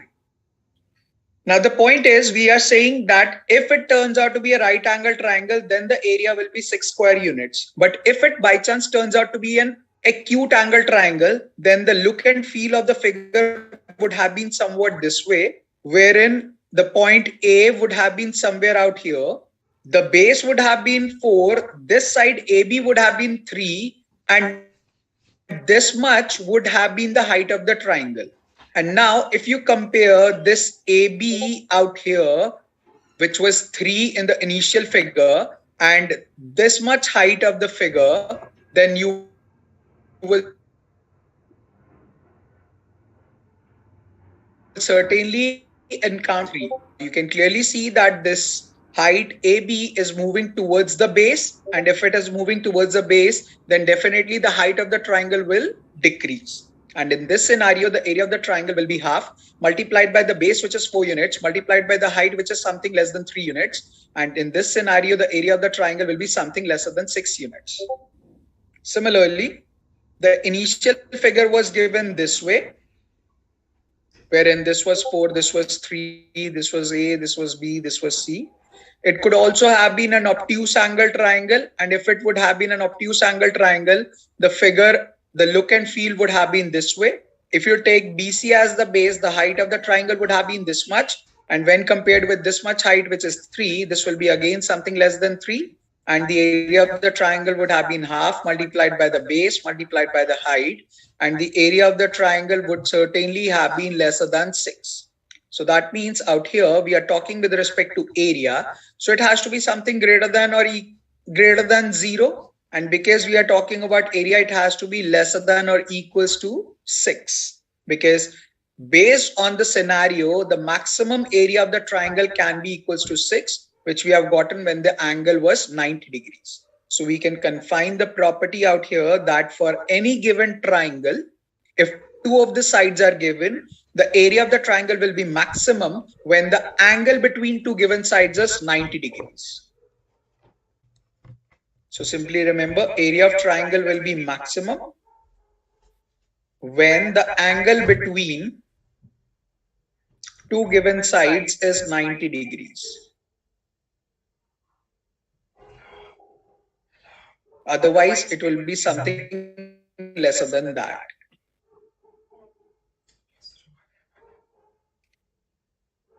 So guys, are we clear about this property as well?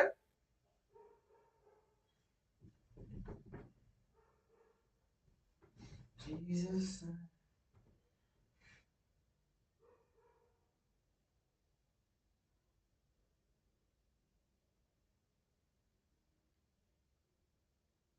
Awesome, then 30 seconds and then we'll move on.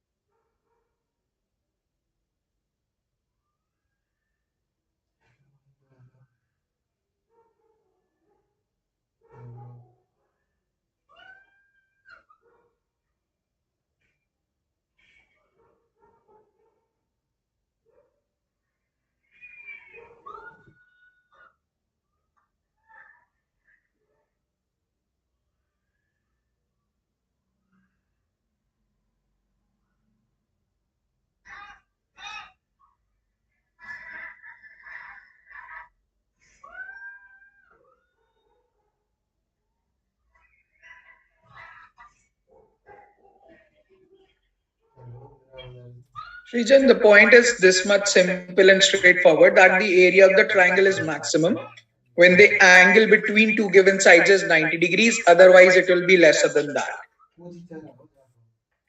So the point is, had it been this triangle with this side as 3, this side as 4, then if the angle becomes 90 degree, area of the triangle will be half into base into height. So the area of the triangle will become 6 square units. If this would have been a right angle triangle, area would have been 6. Now, if it turns out to be an acute angle triangle, the look and feel of the triangle will be this much, and A will now come here, and this much only will become the height of the triangle. So, if you compare this much height with this much height, this will be certainly lesser than 3, and the area of the triangle will be half into base into height, and area of the triangle will be something lesser than 6. It would have been an obtuse angle triangle as well, and if it would have been an obtuse angle triangle, then this would have been the figure, and in that scenario, this side would have been 3, this is 4, and the height of the triangle when compared with this much height will be something lesser than 3. And in this scenario also, the area of the triangle will be half into base into height, which will be something lesser than 6. So we can define this fact that based on the dimensions given, 6 was the maximum area we were getting, otherwise it was lesser than 6. So I'm saying we are talking with respect to area of the triangle. So area of the triangle is always going to be greater than something 0, but it has to be lesser than or equals to 6. It cannot exceed 6 as the area based on the given dimension. So we can confine the fact that area of the triangle will be maximum when the angle between two given sides is 90 degrees.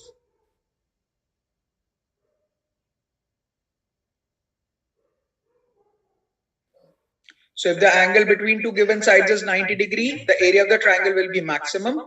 Otherwise, it will be something lesser than that.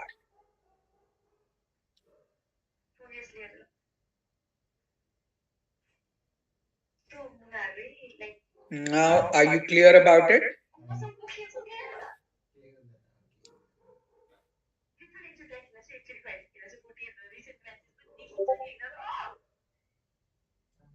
Dance, dance, dance for my Jesus. Valor and royalty in a dead body.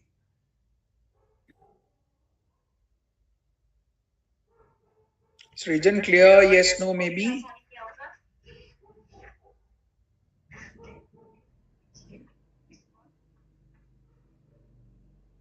Awesome. Monastery kita kehanu binole. Now, moving on. Di sini poharan zamba oleh.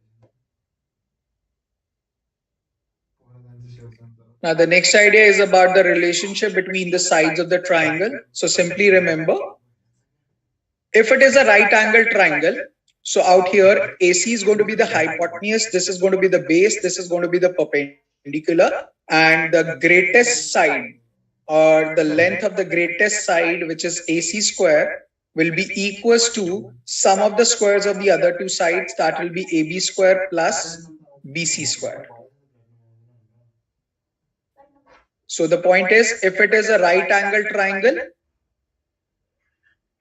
then in that case, the square of the greatest side will be equals to the sum of the squares of the other two sides.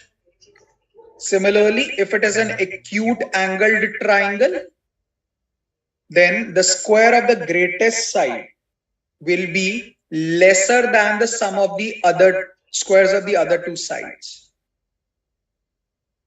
So if it is an acute angle triangle, then the square of the greatest side will be lesser than the sum of the squares of the other two sides. And had it been obtuse angled triangle, the square of the greatest side will be greater than the sum of the squares of the other two sides. So how you can simply remember this idea is, if it is right triangle, greatest side square will be equal to sum of the squares of the other two sides. If it is acute angle triangle, the relationship will hold less than sign. And if it is obtuse angle triangle, the relationship will be greater than sign. But otherwise, greatest square of the greatest side will be on one side and sum of the squares of the other two sides will be on the other side. So this is going to be the figure for obtuse angle triangle, in which this will be A, this will be B, this will be C, and we are taking AC to be the greatest side. Are we all clear on this?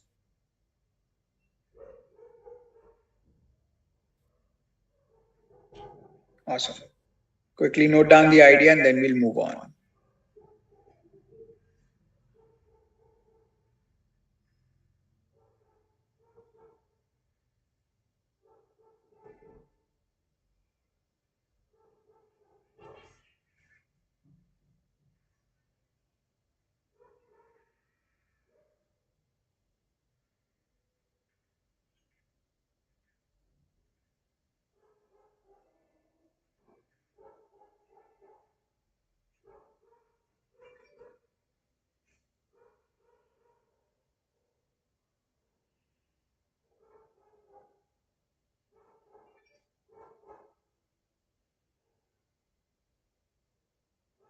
Christmas se cogió.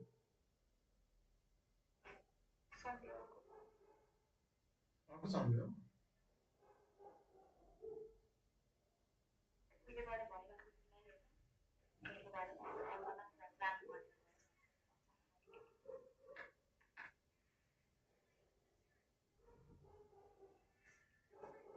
Okay guys, moving on. Now this we are going to talk later on, but first of all we are going to talk about special triangles.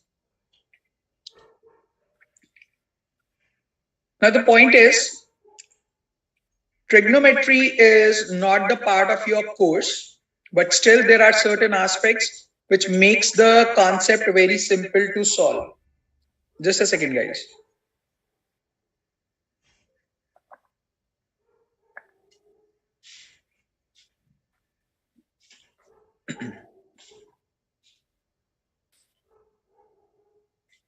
So I was saying that trigonometry is not the part of your course, but still there is a conceptual idea which you should be focused on so that it becomes simple for us to solve out the certain questions.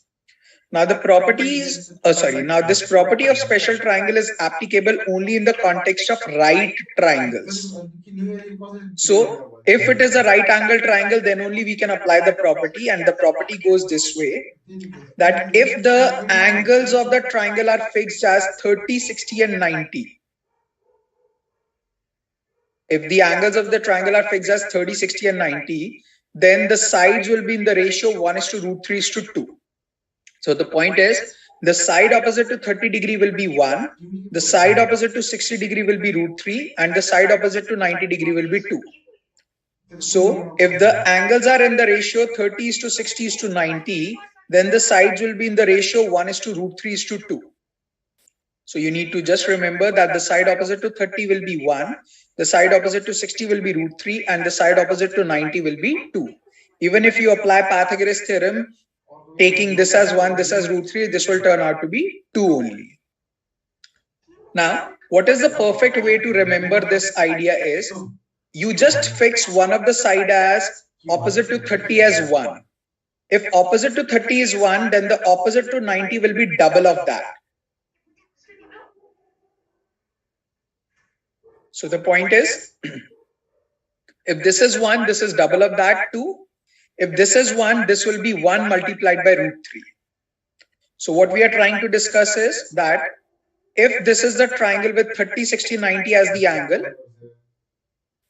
then if we fix the side opposite to 30 as x, then the side opposite to 90 will be twice of that, so that will be 2x, and the side opposite to 60 will be x root 3.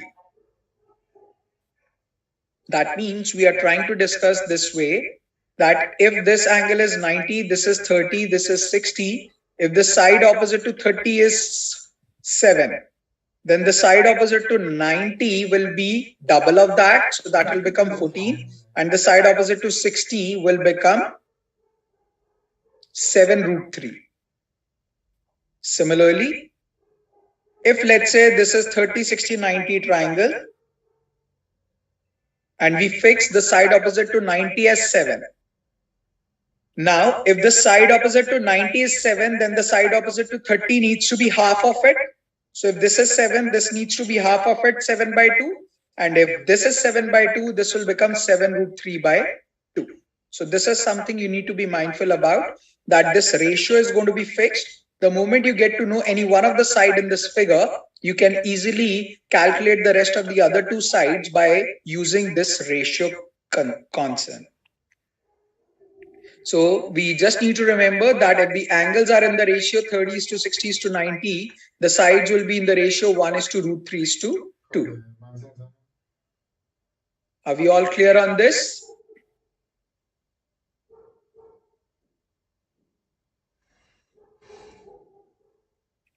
Awesome, man. Note down the idea, and then we'll talk about another variant in this case.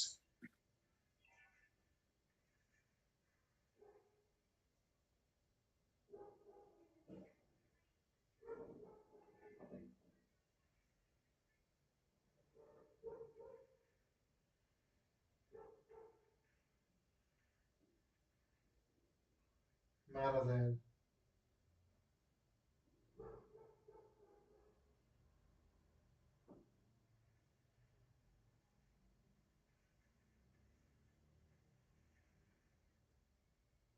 त्यसरी गरेर आउनुहुन्छ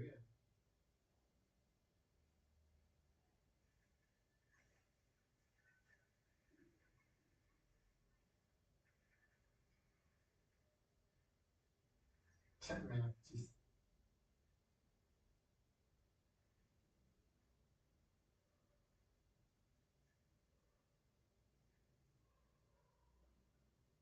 त्यसलाई महाराजहरू बोल्यो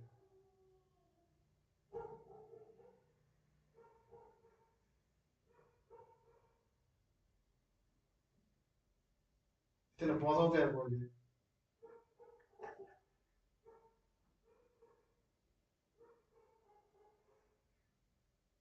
Okay, guys, moving on to the next triangle or the next variant, I would say.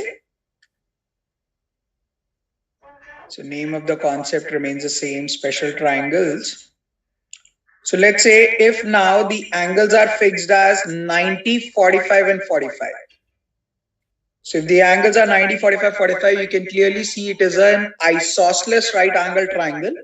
So if you take this side as 1, this will also become 1, and using Pythagoras theorem, you can fix this as root 2. So if the angles are in the ratio 45 is to 45 is to 90, then the sides will be in the ratio 1 is to 1 is to root 2. So that's what you need to remember. The same thing is applicable here also.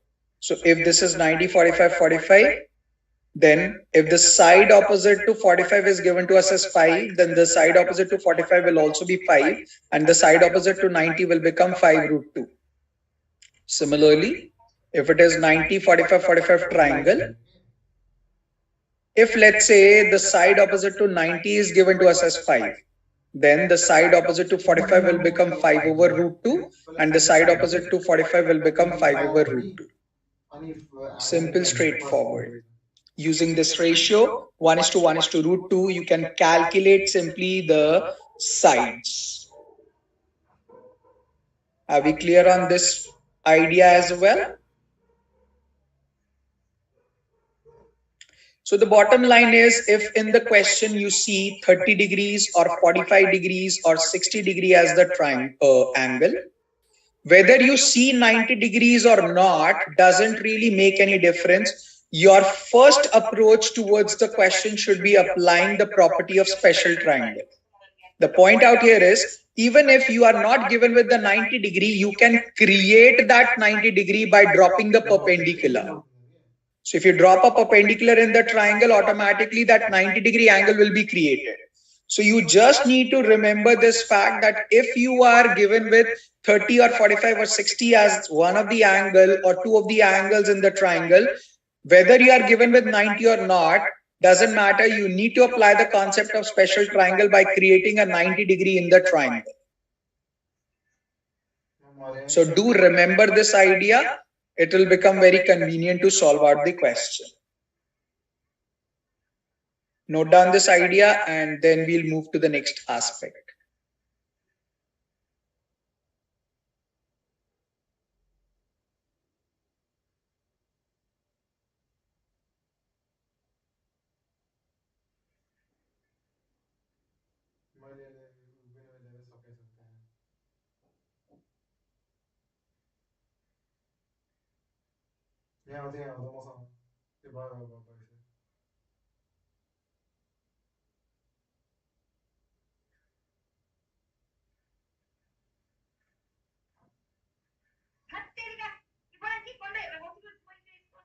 Okay guys, moving on. Now the next idea about the triangle is, I'm just using the empty space on the screen, by the way, nothing to do with this aspect. If let's say ABC is an isosceles triangle with AB is equals to AC, and let's say I drop the perpendicular from A onto BC named as AD. You guys need to tell me what all properties this AD will hold in this figure. ABC is an isosceles triangle with AB is equals to AC. A perpendicular has been dropped from the common vertex of two equal sides, that is A onto BC as AD.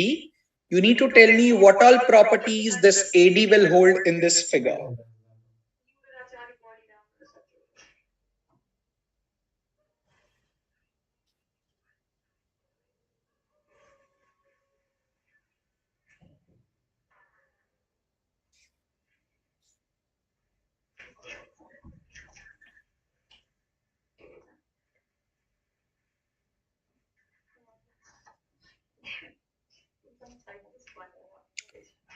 Perfect. AD will definitely bisect BC. So this will be two equal halves. BD will be equals to DC.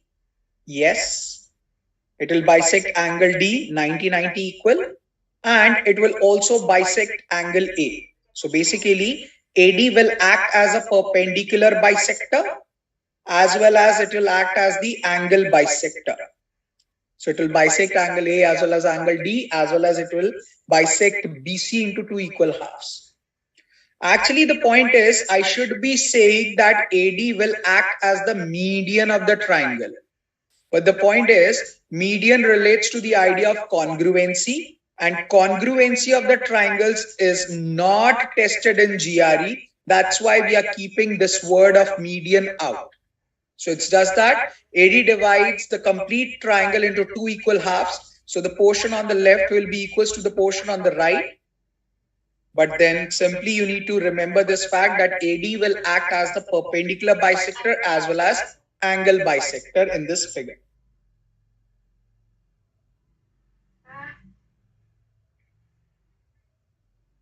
Are we all clear on this property?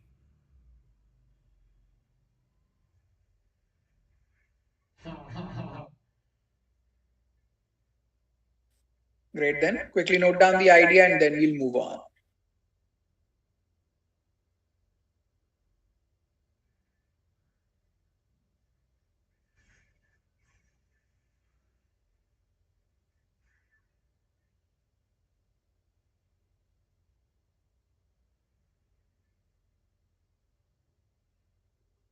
Divided.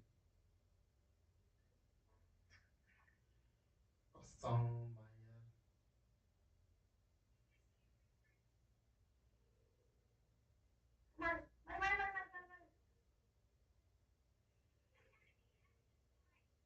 Okay, guys, moving on. Now let us try out, in fact, discuss out certain points from the formula sheet. So in point number 55, he is talking about which of the following can be the dimension of the three sides of the triangle. So if we need to fix the dimension of the three sides of the triangle, then in that case, we need to use the property associated with its side. That is, the third side of the triangle should be lesser than the sum of the other two sides, and it should be greater than the difference of the other two sides. So out in the first case, A part, the third side, which is 12, should be lesser than the sum 6 plus 6, which eventually is going to be false because 12 cannot be less than 12. So if it turns out to be false, it implies this cannot make a triangle. It will be actually a straight line. Similarly, in the second part, 11 is the greatest side. Let's take that. And greatest side should be, or third side should be less than the sum of the other two sides. And this turns out to be 11 is less than 10, which is again a false statement. So that means this also cannot make a triangle. If you take the example of the third one, third side of the triangle should be lesser than the sum of the other two sides and greater than their difference. This certainly gives you the fact that this will be a true fact and this will certainly form out a triangle.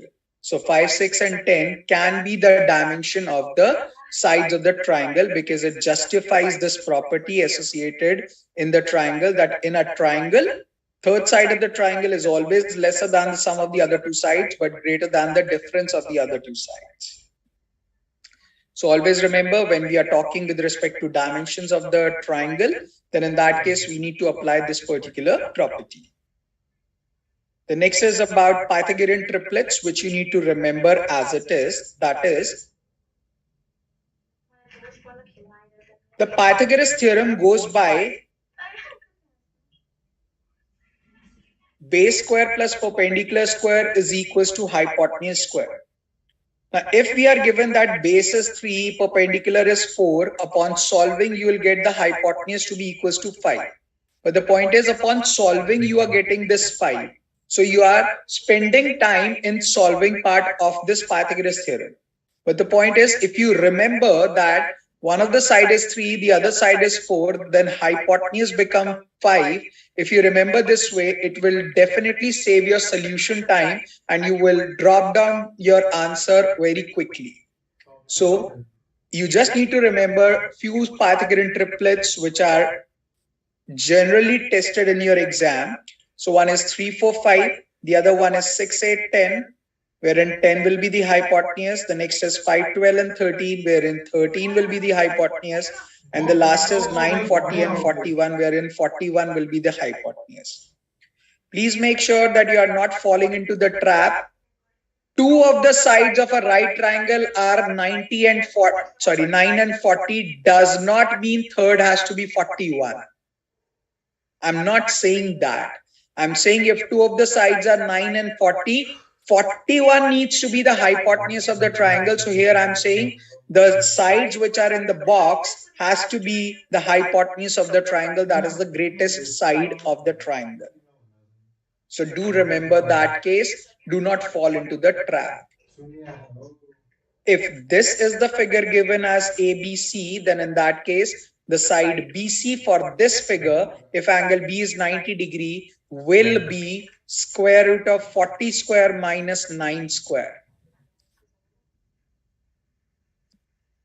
So just make sure that Pythagoras theorem states the fact base square plus perpendicular square will be equals to hypotenuse square. So don't solve randomly. Just make sure that you do it in the correct sense. 30 seconds to note down the idea and then we'll move on.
Okay, moving on. Now, try point number 57 and 58 and post your answers in the chat box, please.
in point number 58, first part.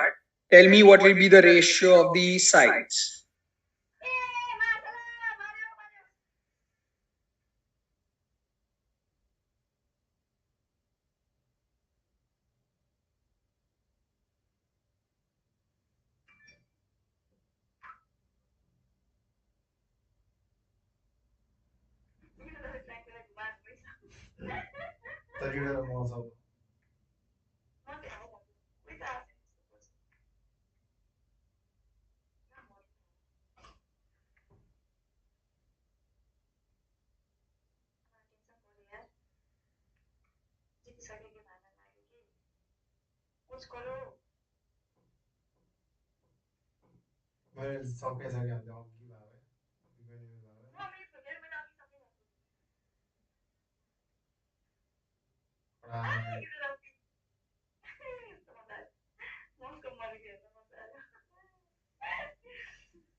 Awesome. Let's begin with. So in the figure 57, it says this is 30, this is 60. So this has to be 90. So if the side opposite to 90 is 5, then the side opposite to 30 needs to be half of it. And the side opposite to 60 will be 5 root 3 by 2. So simply you can answer on those grounds what will be AB and BC. Simple, straightforward, applying the property of special triangle. Similarly, in point number 58, first part, we have the angles as 30, 30 and 120. So we are given with an isosceles triangle out here. So this is 30, this is 30, this is 120. So what we need to know here is that if we are given with 30 degree and if we are not given with 90 degrees, then we need to create that 90. And for creating that 90, we will be dropping the perpendicular from C onto AB. If I do so, this will be 90, this will be 90, and this will become a 30, 90 and 60 triangle. And so is the case on the right hand side, 30, 90, 60 triangle. So we know that the side opposite to 30 is 1, the side opposite to 60 is root 3, and the side opposite to 90 is 2. Similarly, out here, the side opposite to 30 will be 1, the side opposite to 60 will be root 3, and the side opposite to 90 will be 2. And if you collectively look at this triangle, you will analyze this is 2, and this complete side AB will be root 3 plus root 3, which will be 2 root 3. So you can simply say that the ratio of the sides will be 2 is to 2 is to 2 root 3.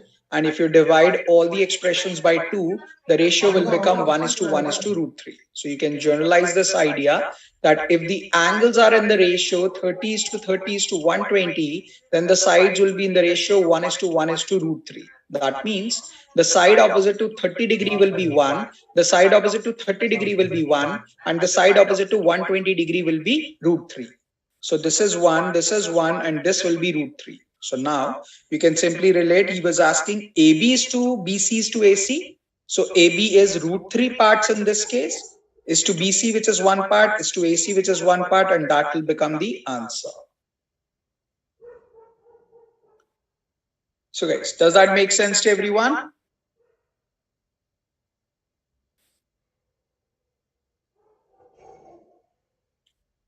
So the bottom line is, if you do not have 90 degree, create that 90, apply the property and get the answer in place. 30 seconds to note down the idea and then we'll move on.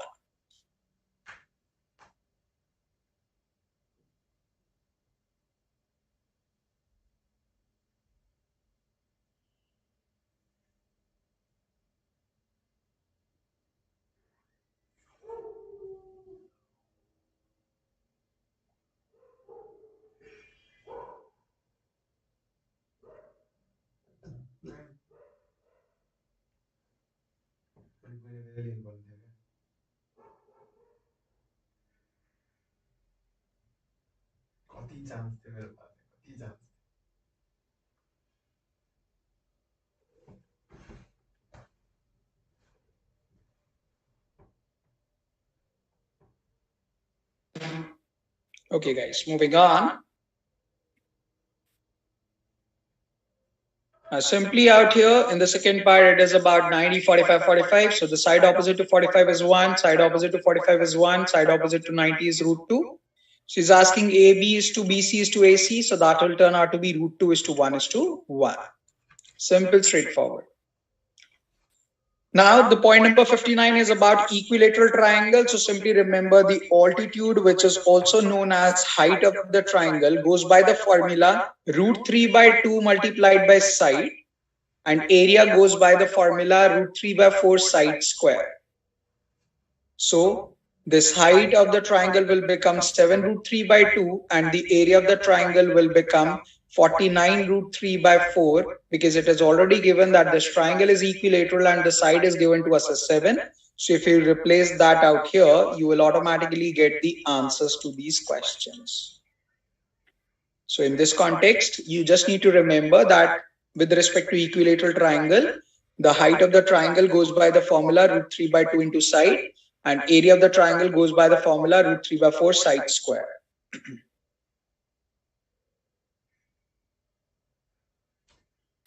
Are we clear on this?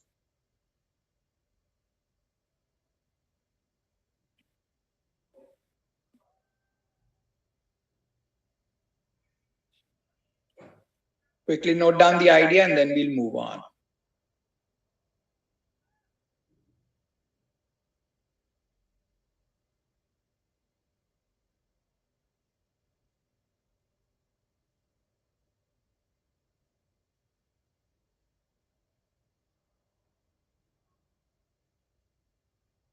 Team के साथ switch कर रहे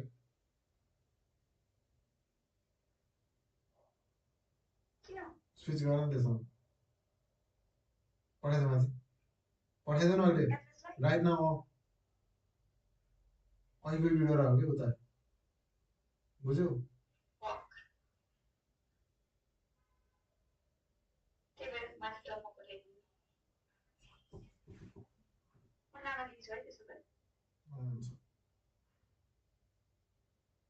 ना ना रो बना ठीक है sir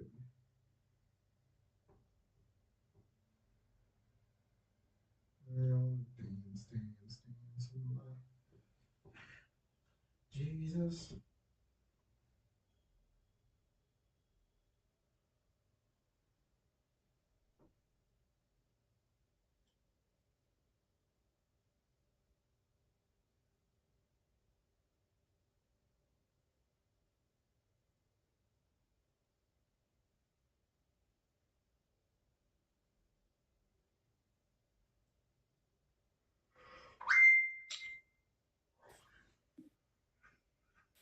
Now this we have already discussed, guys. When is the area of the triangle largest if two of the sides are given? Area of the triangle is largest when the angle between, just a second guys, when the angle between two given sides is 90 degrees. So when the angle between two given sides is 90 degrees, then the area of the triangle is maximum. Next point is about what are the legs of the triangle. So simply remember, in an isosceles triangle, the two equal sides are called legs of the triangle.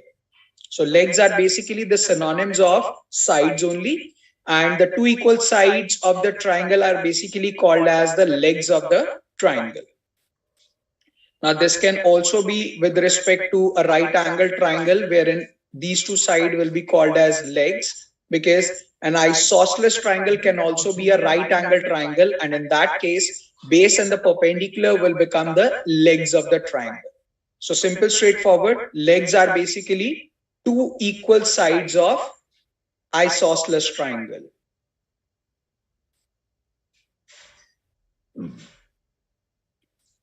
Up next, you just need to remember this fact that if two lines are parallel, then the perpendicular distance between two parallel lines is always going to be equal, no matter wherever you take. So now if you look at point number 63, you will encounter the fact that the two triangles ABC and BCD lies on the same base BC. And if you further notice, if you drop the perpendicular from A onto BC, it will be this way. And if you drop the perpendicular from D onto BC, it will be this way. And because it is going to be the perpendicular distance between two parallel lines, so therefore the height of the two triangles is going to be same. So now you can clearly see that the two triangles stand on the same base BC, have the same height h. So if the base is same, height is same, then the area of the two triangles will definitely be equal to each other. So if two triangles are formed on the same base between two same parallel lines, then their area is always going to be equal to each other. And point number 64, we have already discussed that in an isosceles or an equilateral triangle, the perpendicular is also the perpendicular bisector as well as angle bisector.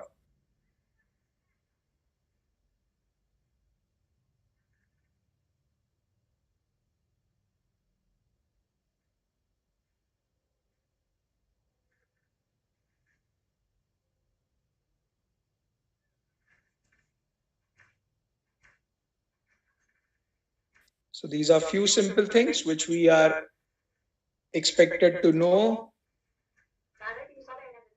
with respect to triangles. So we will conclude our today's class here itself, and we'll discuss the leftover things about the triangles in the next class. So on Monday, we will be completing this concept of geometry. So that's all from my side for today, guys. So you can now complete the chapter of inequalities and modulus altogether. And the recommendation which I did, that you need to read the theory part from the book about geometry at least 2 to 3 times. So do that for sure before the next class, so that it becomes clear that what exactly we are discussing is already there in your head. So you get a confirmation on the ideas. Thanks a lot for joining in, guys. Have a very good night. Just be safe and take care. See you guys in the next class.